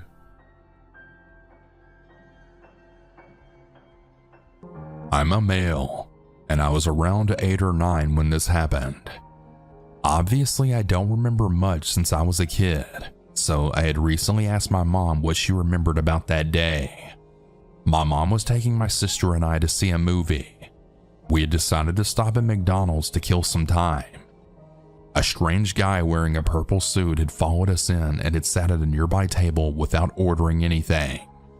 After we finished eating, I had got up to go clean up my retainer in the bathroom sink. The man followed me into the bathroom and then stood between me and the door. He asked me if I wanted a juice box. I said no, but he had told me that I needed to go out to his car with him so I could pick out the flavor. My parents had drilled into my head to never ever go with a stranger, so I immediately knew what was happening. I ran past him and out of the bathroom door into the lobby, then told my mom what had happened. He had followed me out and started coming towards us. My mom stood up and started making a big scene. She had loudly asked him why he was trying to get her son to go out to his car with him. He said that he was just trying to give me a juice box, and then hurriedly left and then got into his car and drove off. Luckily, there was a police car in the parking lot, so we had waved down a cop and told him what had happened. Unfortunately, the man in the purple suit was long gone by this point. I had forgotten most of what had happened before and after the incident, but I still vividly remember the terror I felt being alone in the bathroom with him blocking the door. It was only 10 to 20 seconds, but I'll never forget that uneasy feeling. I'm really grateful that my mom was such a rock star and that she knew how to make a scene to scare him off. I have no idea what would have happened to me had I actually gone out there with him. I'm a 17-year-old female, and I recently quit my job at a fast food chain after working there for almost 10 months. This story is part of the reason why I didn't want to stay much longer. I worked the drive-thru from 5 p.m. to 11 p.m. almost every weekend. Seeing regulars was not uncommon for me, and I would even memorize most of their orders and fill it out as soon as I heard their voice. Most were very polite and occasionally tipped, but on one particularly busy day, there was an unfamiliar, weary presence. I had just started my shift, so I was running food to the window. I had made eye contact with the man at the window in his car and immediately felt uneasy. I brushed it off because we were busy and I had work to do. Later on, once my manager set up my cash drawer, I took over drive-thru orders, payments, etc. There were lots of orders, so I wasn't paying special attention to specific voices or menu choices, but one had caught my attention. It was a low, hesitant voice asking for a sandwich. I give the man the total and he waits in line. He arrives at the window and it's the man from earlier. I assumed that he just forgot to order something. Now, his car was pretty low to the ground, so he had to extend his arm out to hand me his debit card. As he does this, he then mumbles something under his breath without even breaking eye contact with me. "I'm sorry, what was that?" I question him. I said you're looking beautiful today. At this point, I'm super uncomfortable. Not only do I have a boyfriend, but I'm also underage, and I'm not interested at all. Oh, thank you, I said nervously. I then handed him the bag of food and then quickly shut the window until he drove away. I half-heartedly complained about him to some coworkers, all male as we usually do with weird customers, but I still had a strange gut feeling. A little while later, when the average wait in our line was about 10 minutes, I hear a familiar voice over the mic asking for a cup of water. It was low but agitated and forceful. I saw his face through the windshield and walked away from the window so that my manager would take care of him. This happened a couple of more times that day, asking for straws and other free things. At that point, I was pretty sure that he was just trying to look at me. I was so frustrated with him and the rest of my workday that I went to the bathroom and just cried. I usually have pretty thick skin when it comes to this kind of stuff, but I was just so over it. The rest of the night went on and I didn't see him again. I thought that I'd probably never see him again. That is until my very last shift at the store a few months later. We weren't very busy that evening, but it was much later in the day than the first encounter. I didn't recognize the voice, but I had immediately recognized his face and car. I just swallowed my pride and took his payment, trying not to make eye contact.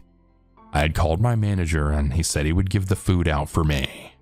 As suspected, the man was back in the drive-thru not long afterwards for a cup of water. This time I knew better. I had sent a male coworker to the window to get it for him since I was busy anyway. Once given the water, the man had actually asked my coworker, "So, you guys close at 11 now, right?" I was so glad that I was getting picked up by my mom that night. I was constantly looking out the windows, just making sure that he wasn't out there waiting for me. Call me paranoid, but I listened to enough true crime to be overly cautious.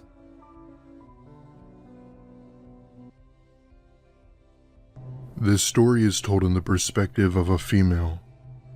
This happened to me a few days ago on my way home after a long and busy day at work. I work right smack in the middle of downtown Salt Lake City, and I lived in the suburbs, so it was a long drive back home. My boss, being the asshole he was, gave me a week of closing shifts during the week I was supposed to be out of town for vacation. However, he said that the company needed extra help and told me I couldn't go. Needless to say, I was pissed, but hey, you can't always win, right? It was around 7, maybe 8 o'clock at night, and I had about an hour to get home. I ended up taking a different route home, as this route would only take me about 45 minutes than the hour drive. Seeing the fact that I was dead tired and just wanting to go home, I decided to take the route. According to my GPS, I was about halfway home, listening to my music, when I hear my car start making this rattling noise. I cussed myself as this noise continues, causing my car to come to a complete stop. Thankfully though, the road was empty, as no one ever used it at this time of night, but that obviously didn't solve the car problem. For context, I drive a 2003 Honda Civic, aka box, which always had problems with it. I'm only 19 and my job doesn't pay enough for me to afford a new car. I work 20 hours a week, making $15 an hour, so it was the only thing I could afford. I pop the hood and take a look at the car to see that my car battery was full of corrosion. Out of anger, I hit my car knowing that I'd have to call a tow truck, which could be a mission seeing how far I was from the city. That being said, I called AAA, but they said it could take a while to send someone out due to the distance. Alright, whatever. I guess I didn't have a choice, right? Needless to say, I bite my lip, just waiting inside my car for the tow truck to come. After a while, I started to notice how alone I was on this road. It was dead silent, and all I could hear were the crickets from the woods. As I'm playing a game on my phone, I look in my rearview mirror and see a pair of headlights approaching me from the back. The closer it came, the more I made it out to be a truck. I thought that it could have been the tow truck, but as it pulled up behind my car, I saw that it was definitely not a tow truck.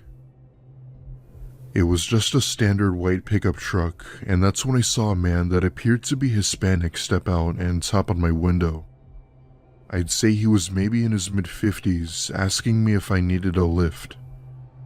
Trying to be safe, I lower my window just a tad and tell him that my car broke down, but that the tow truck was on its way. I thank him for the offer, but told him I had everything under control and that I didn't want to be a bother. For some reason though, this guy didn't seem to get the hint and began to ask me if I could open the door for him and that he could help me. This started to concern me now. He wasn't going away and was now trying to get in my car. Keep in mind, there's nobody else on this road, and I'm basically in the middle of nowhere with this person who seemed as if they were up to no good. He stares at me through the window for a good minute or so before walking back to his truck. I thought that was the end of it and that he would finally drive off, but boy was I wrong. After spending about 5 minutes in his truck, he comes back out and motions for me to roll down my window. I comply and roll down my window a bit and ask him what he wanted. This time in a more annoyed tone, as I didn't want anything to do with him. Somehow he notices my change of behavior and says that he's just trying to help and that there's no reason to get angry with him. I tell him that I didn't need help and that the tow truck would take care of me. He then goes on to explain that he had a pair of jumper cables in his truck and could easily get my car started. At this point, I see yet another pair of headlights coming from behind me and instantly recognized it as the tow truck. Yeah, look man, help is already here. Thank you for the offer, but I'd rather have the tow truck help me. By this point, the tow truck driver gets out and the man then looks both ways, turns to me, and walks back to his truck driving away. The tow truck driver then comes to my window and I open my door explaining the issue with my car's battery. As I'm telling him what's going on, he stops me mid-sentence and asks if I knew who that man was. I told him no and that he just pulled up behind me and tried to help. The tow truck driver just stared at me with this pale face and said that he's actually seen that man before. Turns out, he was a registered sex offender from 2 towns over and would sometimes be on this road at night looking to lure any unsuspecting women. This ranged anywhere from getting him to go with him somewhere to attempting to get in their cars, which is exactly what he tried doing. He was released from prison 3 years ago for good behavior and hasn't been seen since. The tow truck driver was almost certain it was him, as he was able to get a good look at him from the headlights of the tow truck. He tows my car away with him giving me a ride to the police station, making sure I was safe. I couldn't give an accurate description to the police other than that his truck was white. The police said they do some investigative work, but never got back to me about any leads. It's been almost a week now, and I'm still paranoid knowing that he's probably still out there. Had I been that dumb or naive to open my door or window for him, God, I don't even know what he might have done. One thing I will take from this is that I'll never drive down that road at night again, and I always carry pepper spray with me. This story is a bit short, but this is seriously one of the creepiest moments of my life. I'm a 26-year-old female and I was driving home from a friend's birthday party one night. I live in a very rural area of Tennessee, so there's a lot of hills, forests, and flatlands throughout most of the state.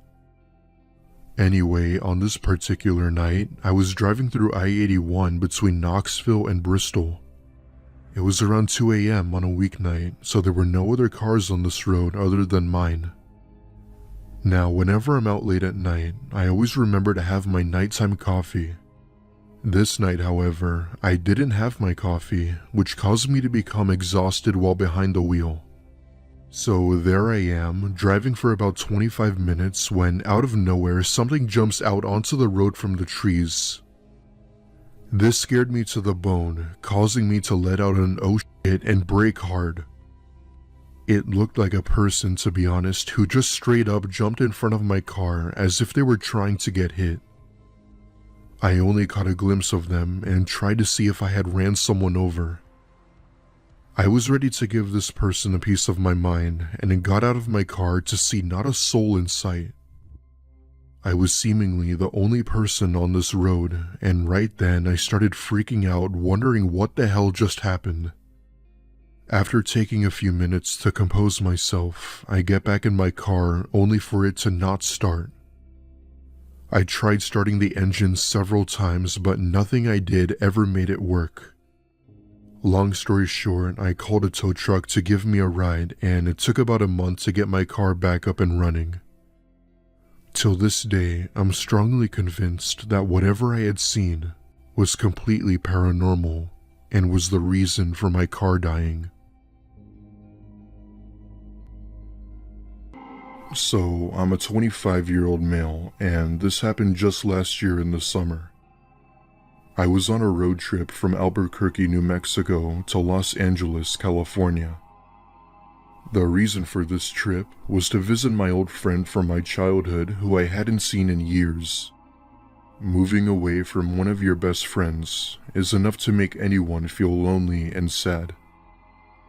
His name was Jason, and we had been good friends ever since I could remember. I had only saw him once a year when I had time off from work, so this trip was very important to me.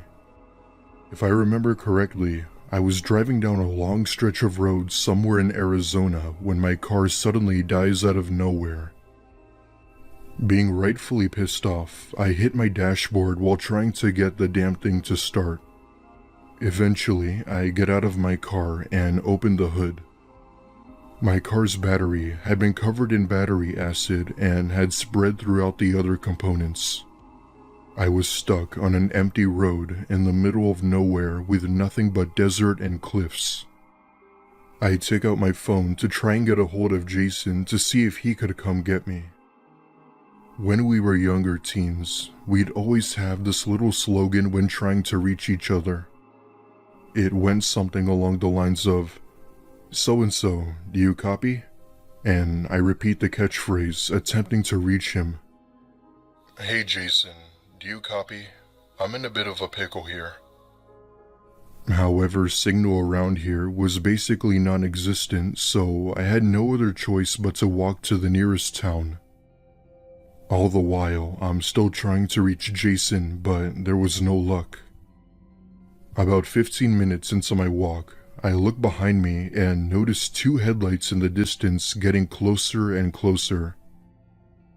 It only took me a second to realize that it was a car, and I flagged them down while practically begging for help. Believe it or not, it seemed as if my prayers had come true, as the car then starts to slow down and pulls up next to me. Inside was an older-looking gentleman, and in the back were two younger men with a middle-aged woman wearing sunglasses in the middle.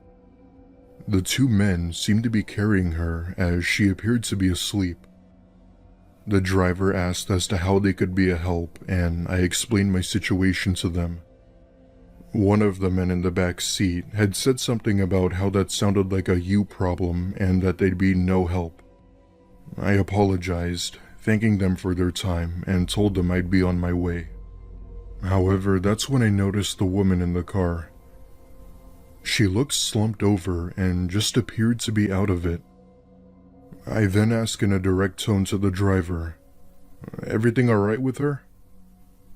He then looks at the men, looks at me, and says, No, she's dead, but why is that your concern?" One of the men in the back take off her sunglasses, revealing her face. The second I saw her face, I can now see as to why she was deceased. Her lifeless body limped over the two men with her mouth hung open as if it had been broken. The driver then looks at me and says 6 words that have haunted me ever since. calling the cops would be a mistake. I then back off and start running back to my car as the other car sped off until they were too far to be seen. Thankfully, my car willingly started back up again, where I was able to go to the next town and get a new battery. I obviously did inform the police about my encounter and gave them an exact description of the men. Up until now, however, there have been unfortunately no leads as to who might have been responsible. In the end, I did get to see my friend, and nothing happened again while on that trip. There are truly some sick and twisted people in this world that we just have to live with. It's unfortunately a harsh reality of life. Hey everyone, my name is Dennis Blaze. I was around 17 when this happened. And to give you an idea of how long ago this took place, I am now 43 years old. I grew up in a small town across from Seattle during the late 90s. At the time, there was maybe a total population of 6,000 to 7,000 people. The town didn't really have a whole lot of things to do. One night I was hanging out with my 3 friends, who we'll call Gary, Mark, and Rob. We all got bored of just sitting at home, so we decided to go for a drive. We stopped to eat at a McDonald's before continuing our aimless endeavor. We had been driving for about 15 minutes after we left the restaurant. It must have been about 10 p.m. at this point. My vehicle was a '92 Ford Probe. Mark rolled down his window. I didn't think anything of it at first. I just figured he needed some air. We were descending a large hill when I saw a pair of headlights in the distance. The lights got closer, and I saw that it was a semi-truck, but it wasn't hauling a trailer behind it. As the semi-truck was approaching, I could see Mark sitting forward. I wasn't sure what he was doing. I then saw him throw something at the truck as it passed. "What the hell are you doing?" "Relax, it was just a sweet and sour packet from the Nuggets." I was annoyed, but I didn't think anything would happen. We got to the bottom of the hill. When I looked into the rearview mirror, I could now see the headlights from the semi-truck barreling down the hill, rushing directly at my car. Holy shit. Everyone in the car turned around at once. I think he just pissed him off, Mark." I quickly found a driveway to turn around, then raced back up the hill as fast as I could to gain some distance from the semi-truck. When I got to the top of the hill, I turned off all my lights, and everyone in the car told me to turn down this side road that was pitch dark. I could barely see a thing, but I decided to go for it.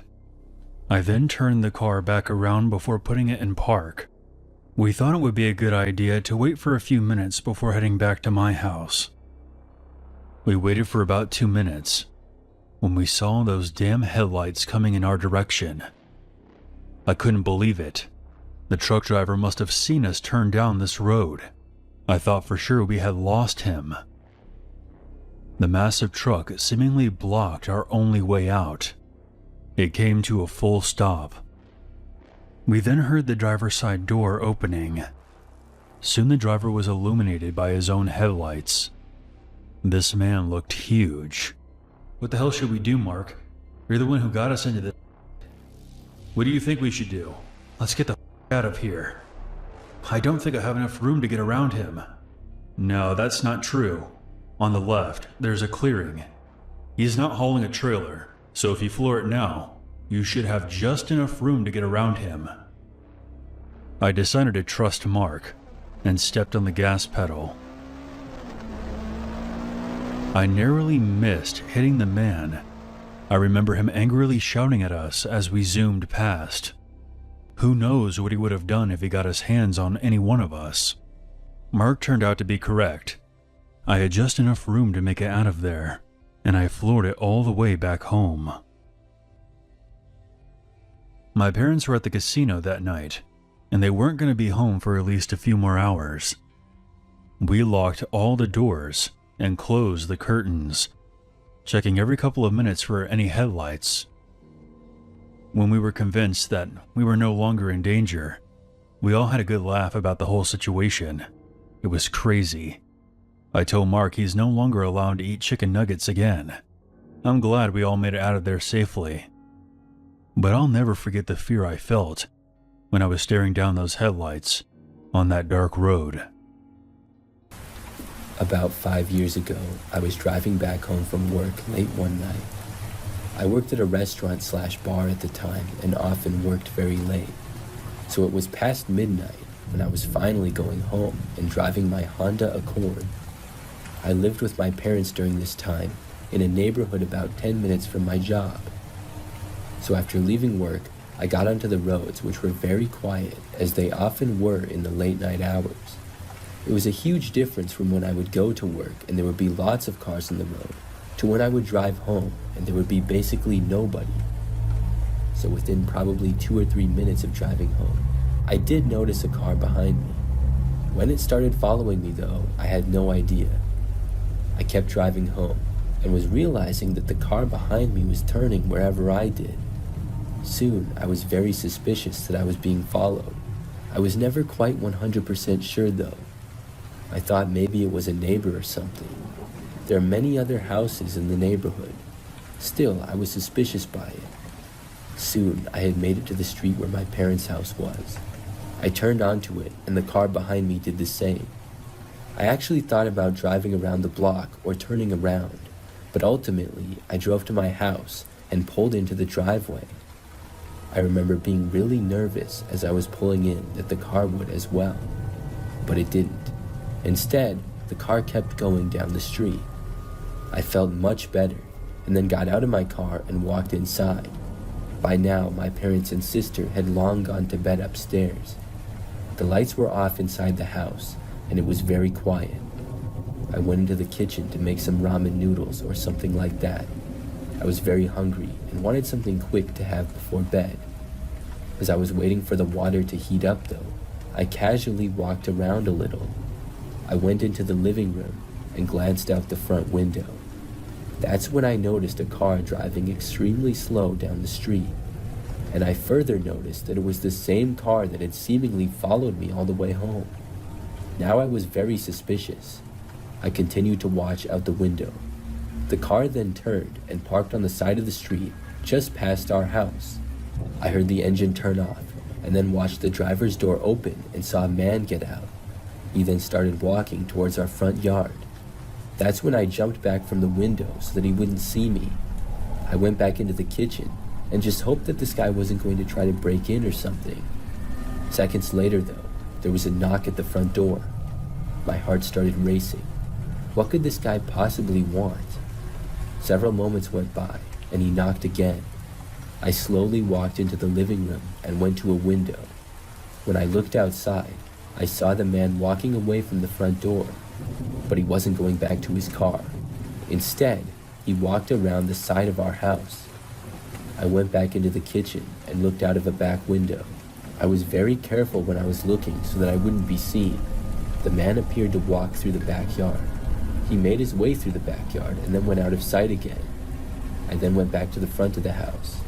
When I looked out of the window, I didn't see the guy for a while. Soon though, I saw him going through the front yard. He went back to his car, then got inside. Then he drove away. After that, I went back to what I was doing. I looked out of the window a few more times that night, but he didn't come back. I still wonder who he was, why he followed me home, and what he was doing.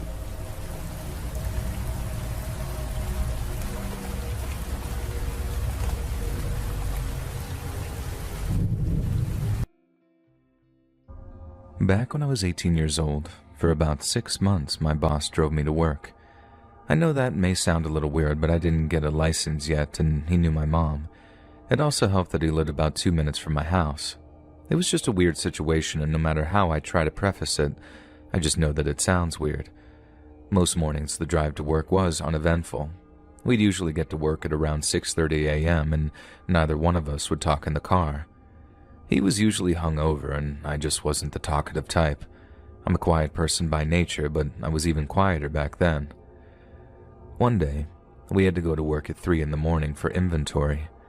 My boss decided it would be good to show me, so I got up extra early for that 3 a.m. shift.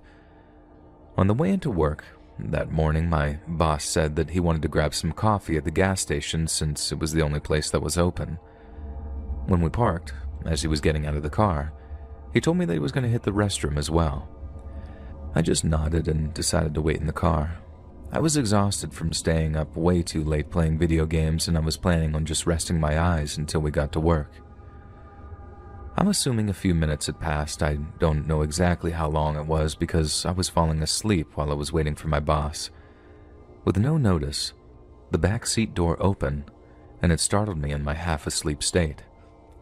I just thought it was my boss, and then I felt movement behind me. I finally looked behind me, and just sitting there in the back seat was a woman. She didn't appear to be homeless or look like she was on anything. She just looked strange. And we made eye contact for a few seconds, and then I whipped back around trying to process what was happening. I'm a really quiet person, and I was even more quiet back then, like I said, and I didn't know what to say or what to do. I was just hoping my boss was going to come back out soon. I started to finally work up the courage to ask what was going on, and I was immediately freaked out when I turned around. She was sitting there, now smiling, but looking forward. I don't really know how to describe her eyes. They were cold and dark and seemed almost lifeless, even though she was kind of pretty. Even as I write this, I still can't get the image of her out of my mind. It had probably been about 30 seconds since all this started, and I finally uttered my words when I asked her, "Hey, is everything okay? You know this isn't your car, right?" Instead of answering with words, she just started to scream, erratically. It was so erratic that it was shaking the entire car, it felt like, or maybe just my head. I jumped back just out of panic, confusion, and shock, and I saw my boss walking out of the gas station. I just dove out of the passenger side door and shut it behind me. My boss was confused and asked me what the heck was going on, and I just pointed to the woman in the back seat of his car. We both just stood there, almost in amazement and disbelief. She was still screaming, shaking and rocking back and forth. We could physically see the car shaking from her wild movements from inside the car. My boss approached the back seat where she was sitting, and as he grabbed the door handle, she put both her hands on the window, and I kid you not, started to hiss and growl at my boss. He said, "Nope," and walked back towards me. I was standing probably 10 feet away at this point. He immediately called the police, and we were hoping that they would arrive soon since it was a small town. The entire time that we were waiting for the cops, we could hear the woman screaming and the car still shaking. After a minute or two of waiting for the police, we went inside and watched her from inside the gas station. There was just something unsettling about the entire situation. She wasn't trying to rob us. She only looked like she wanted to cause harm when we got near the car. I mean, she was sitting in the back seat, so she wasn't even trying to steal the car. It was just all so weird. The cops showed up maybe 5 minutes after the call. We went outside to greet the officer and fill him in on the situation, and he looked confused, and I'm not gonna lie, he almost looked kind of amused by the whole situation. The officer tried to get the woman to come out calmly, but after a minute of her screaming and growling, he basically went into the car and apprehended her. And this is where this bad dream truly turned into a nightmare. Upon arrest, the officer had to remove 4 knives from her person. Yeah, you heard that right. This woman had 4 sharp objects on her. Thankfully, she never showed us the knives or even hinted at the fact that she had them. But even more disturbing perhaps is the fact that she didn't have an ID on her and she wasn't talking, so the officer had no idea who she was. This complete stranger came out of nowhere. She got into my boss's car without saying a word. She went from smiling to off-the-wall insane. Then, to cap things off, she had no ID and 4 deadly weapons on her.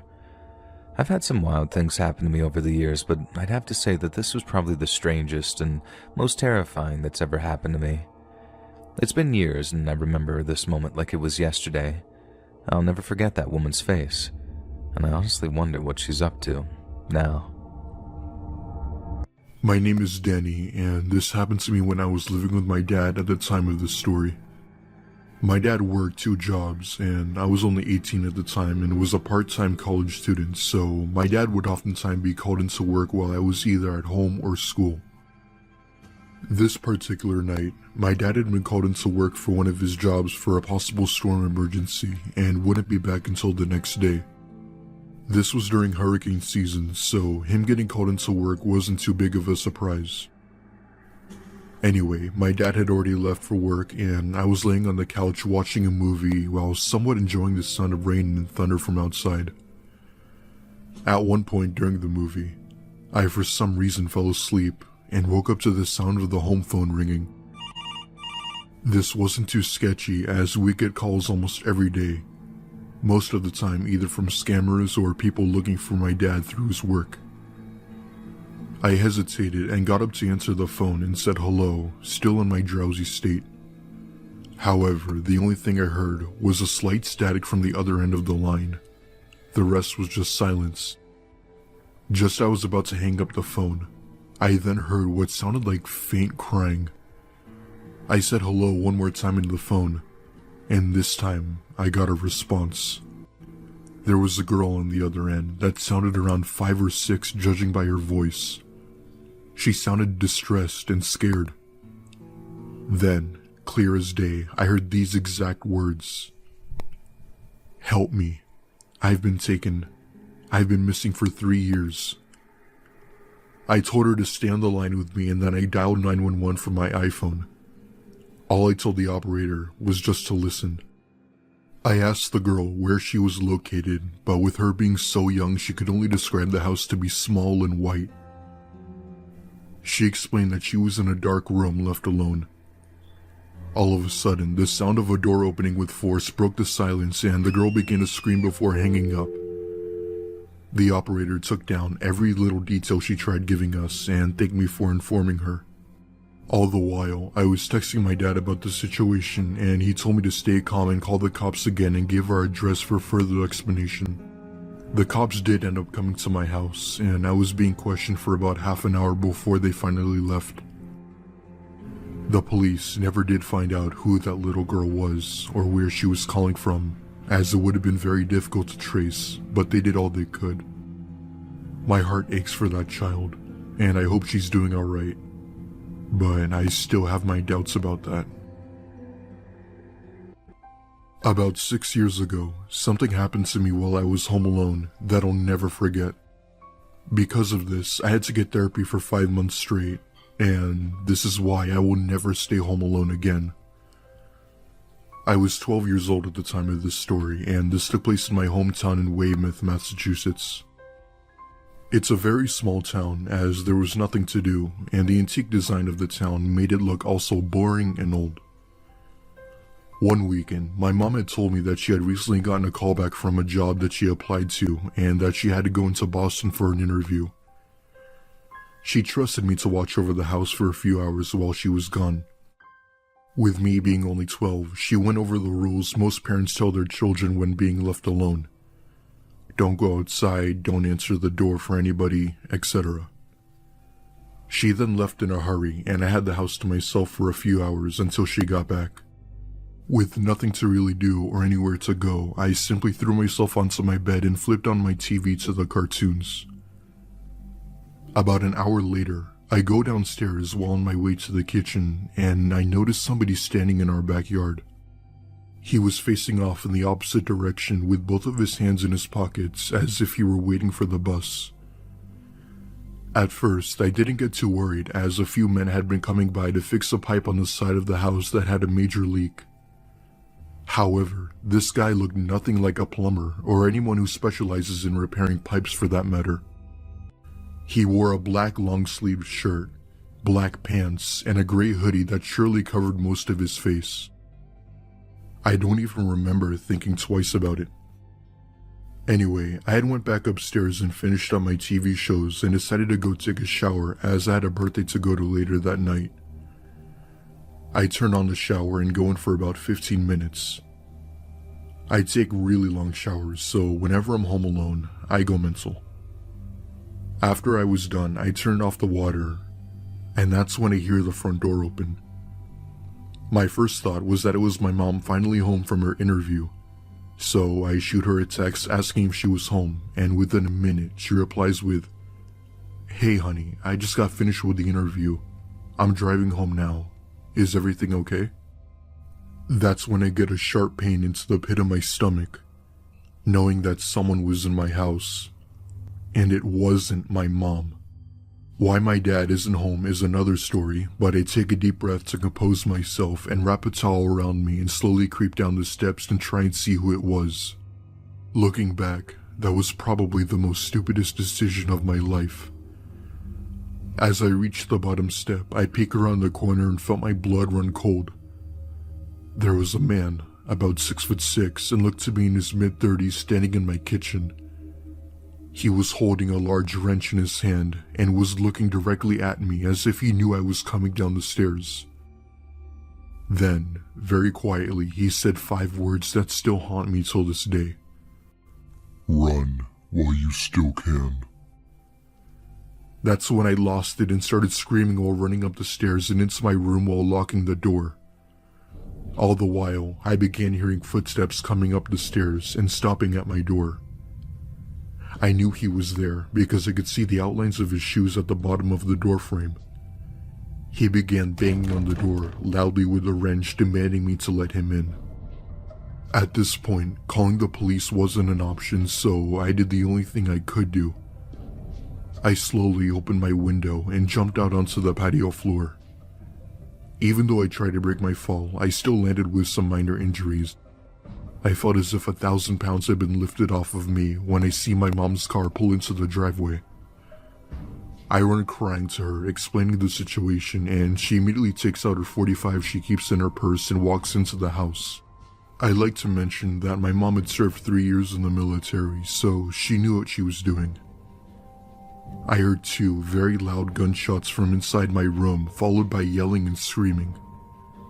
Police had been called by my neighbors, who apparently had heard the gunshots, and police then took this nightmare guy away. The look the man gave me as he was forced into the backseat of the police car was something that I'd never forget. It was a look of pure hatred and anger, like the first thing he would do once he got out of jail would be to come back for me. We had since moved out of that house a month later due to the constant paranoia I was having, which eventually made me have mental therapy as previously mentioned before. I don't know what the man's intentions were, but if he had a wrench with him, chances are he was probably planning on doing a lot more than just robbing us. This happened on my 23rd birthday. I'm now 45. I live in Michigan, and this happened early January. I was prepping for a night out with my girl and cleaning up since we normally have parties at my house. My son was home since I was dropping him off on our way out. He was 4 at the time, and I was a single mom. I went to take out my trash, and I'd left my door open a small crack since I was heading out soon. Big mistake. Keep in mind this was not the best area. I had then heard my son say, "Mom, someone's here." That alone caught my attention, just his voice sounded odd. I looked, and I saw a man who had a mask on and a dark hoodie. He then yells, "I got a gun! Give me your money!"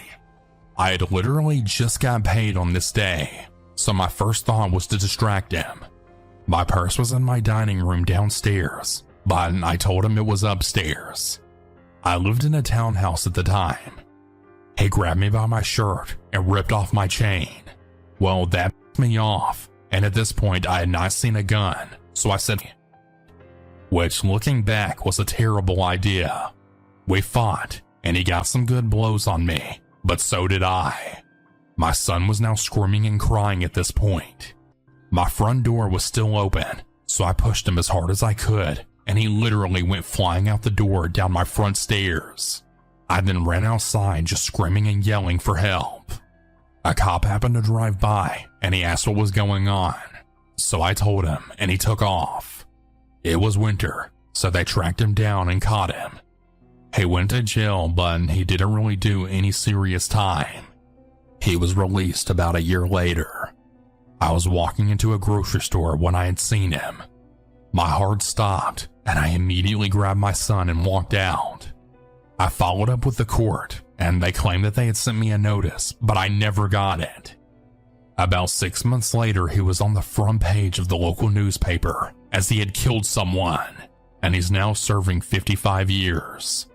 If they would have put him away for what he did to my son and I, a life might have actually been saved. I do still check on him occasionally just to make sure he's still locked up. I was street smart, but this put me on edge for years. I would sleep with a knife in my front door until I met my husband, who finally allowed me to relax and trust again. I'm still so grateful to him. Thank you all for taking the time to listen to my story, and please stay safe. The story happened almost 15 years ago when I was about 4 years old, and although this occurred when I was quite young, the images from this experience are permanently planted in my mind, but a few of the details are hazy. Now, to give some background, my family and I lived in a nice suburban neighborhood about an hour outside of Chicago. On this particular day, I would be in the care of my then 15-year-old sister and her best friend, while my mother would be running the store. She gave us the normal safety talk and made it clear we were to not go outside. She then departed to the store, and my sister and her friend, not even 5 minutes later, suggested we go on a walk around the neighborhood. I remember distinctly my sister then opening the garage door, seating me in my bright pink kid's Jeep, and we began our walk around the neighborhood. We lived in a cul-de-sac and primarily retired community kind of neighborhood. We began going around the block, my sister and her friend having a blast and rebellious behavior as they saw it. Now, I remember that we then turned the street and continued through the neighborhood.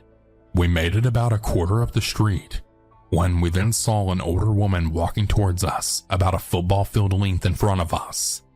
We all stopped dead in our tracks. She was wearing a long tan coat. My sister and friend gave each other a look, and we sat stagnant there in place. The woman then being ahead of us held all three of our young girls' attention.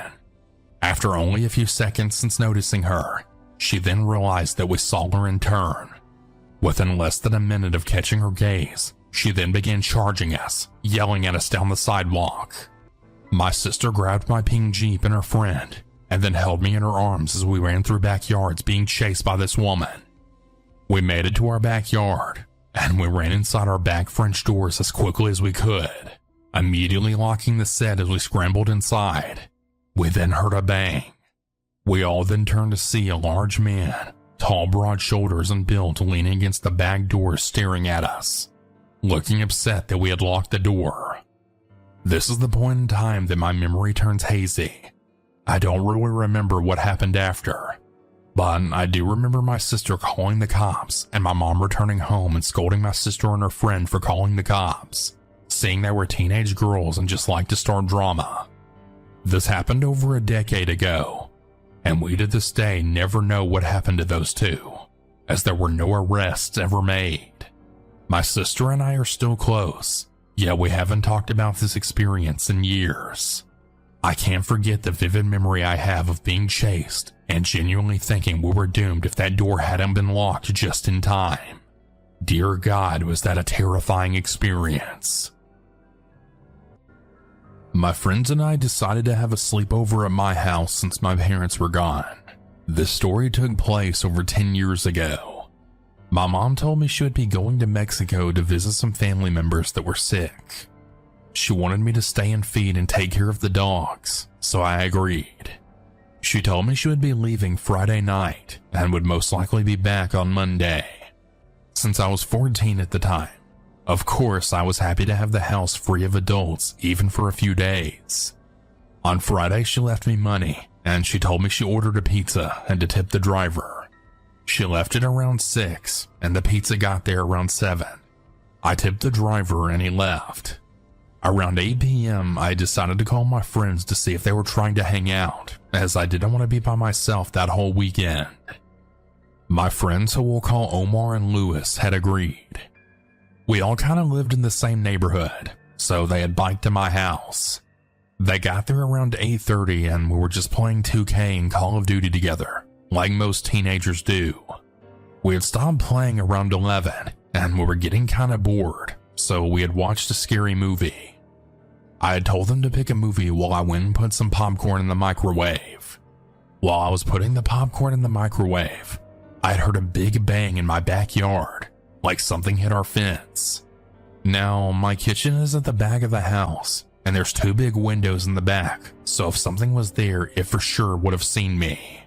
I thought it was probably my dogs just in the backyard, so I just shrugged it off and we watched the movie. Mid-movie, we then hear knocking at my front door. This startles us, so I decided to go see who it was. Well, I go to the door, and I see a girl no older than 19, and she starts banging on my door telling me to open it. I then hear her asking for help, saying to open the door and that something's after her. As you can all imagine, my friends and I are scared shitless right now.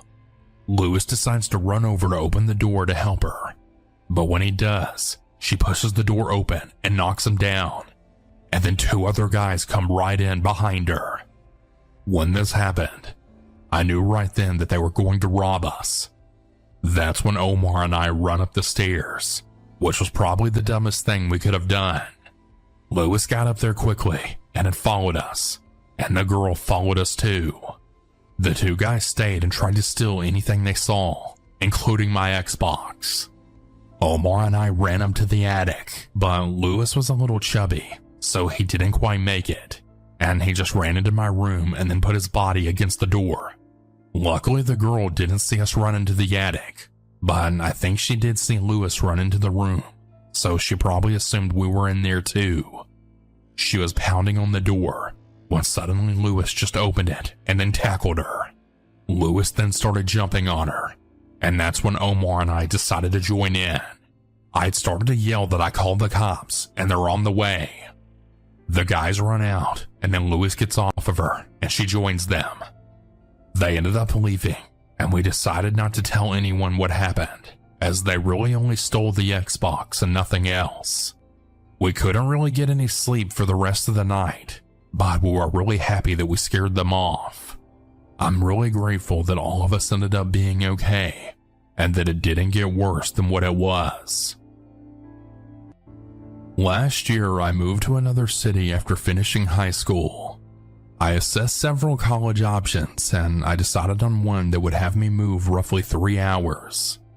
I found an apartment where I would be able to live without roommates, and that was in a safe part of town with reasonable rent.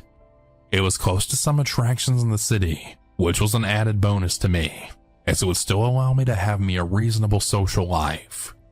For the first 4 months or so, it was great. There were absolutely no problems or safety concerns of any sort, and I managed to become good friends with a guy who studied at the same college as me. He coincidentally lived around 5 minutes away from me, so we would often hang out at each other's places. One night, just as winter started, he had called me over to play some video games and hang out. We had a pretty chill night, drank a few beers and had a few good laughs and enjoyed ourselves. At around 1 a.m., we decided to call it a wrap, and I headed home to my apartment. When I got back home, I decided to head out to the balcony that overlooked the entrance of my building to go smoke a cigarette. I vividly remember looking around and seeing absolutely nobody. It was a cold winter night, and it wasn't the weekend, so understandably everybody was at home. Besides the usual car or two passing by, it was dead quiet. Once I finished my cigarette, I decided to call it a night and get ready for bed. I was understandably confused when I had heard a short ring on my doorbell. I stood in the center of my room for a solid few seconds as confusion and a little bit of fear then set in. I snapped out of it and decided to tiptoe to my door just to try and hear if anyone was outside. My immediate thought was that my friend came over to drop something off that I might have forgotten. But then I thought to myself that he would have texted me or called. I probably listened for half a minute or so when the person once again rang the doorbell and then softly knocked a few times. I was stood still, and I didn't want to make a sound so that I wouldn't give away the fact that I was at the door. I heard the stranger pacing around the apartment for a few seconds before he then stopped. I then waited for any sort of noise, but it was quiet. That's when I decided to look at the peephole to see that he had hopefully left. I picked up the cover of the peephole and then took a look. My legs pretty much went numb as I saw a hooded figure looking straight into the peephole. He was holding the zipper of his hoodie so as to hide his face. All I could really make out was his forehead and eyes. He must have either heard me lift the cover or my heavy breathing, because right away he moved from the peephole and then said, "I know you're at the door." Now, by this point, I was pretty much shivering in fear, but I had mustered up the courage to then say, "I'm calling the cops, man." To which he then laughed and said, "Yeah, sure thing, big guy." He then proceeded to wipe away the door handle with his sleeve before then walking off. I understandably called the police. When they came over, they had actually informed me that I wasn't the only one. He had been doing this for at least a month, and they also suspected him of at least one home invasion where a father had to chase him out of the house. I crashed in my friend's house for around a week or so after this before I felt comfortable going back into my own apartment. It's been a year, and I haven't heard any new news about him. He could have been arrested by now, but as far as I know, he hasn't been.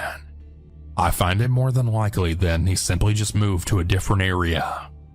I'm not sure if he had any violent intent or not, but either way, let's seriously never see each other again.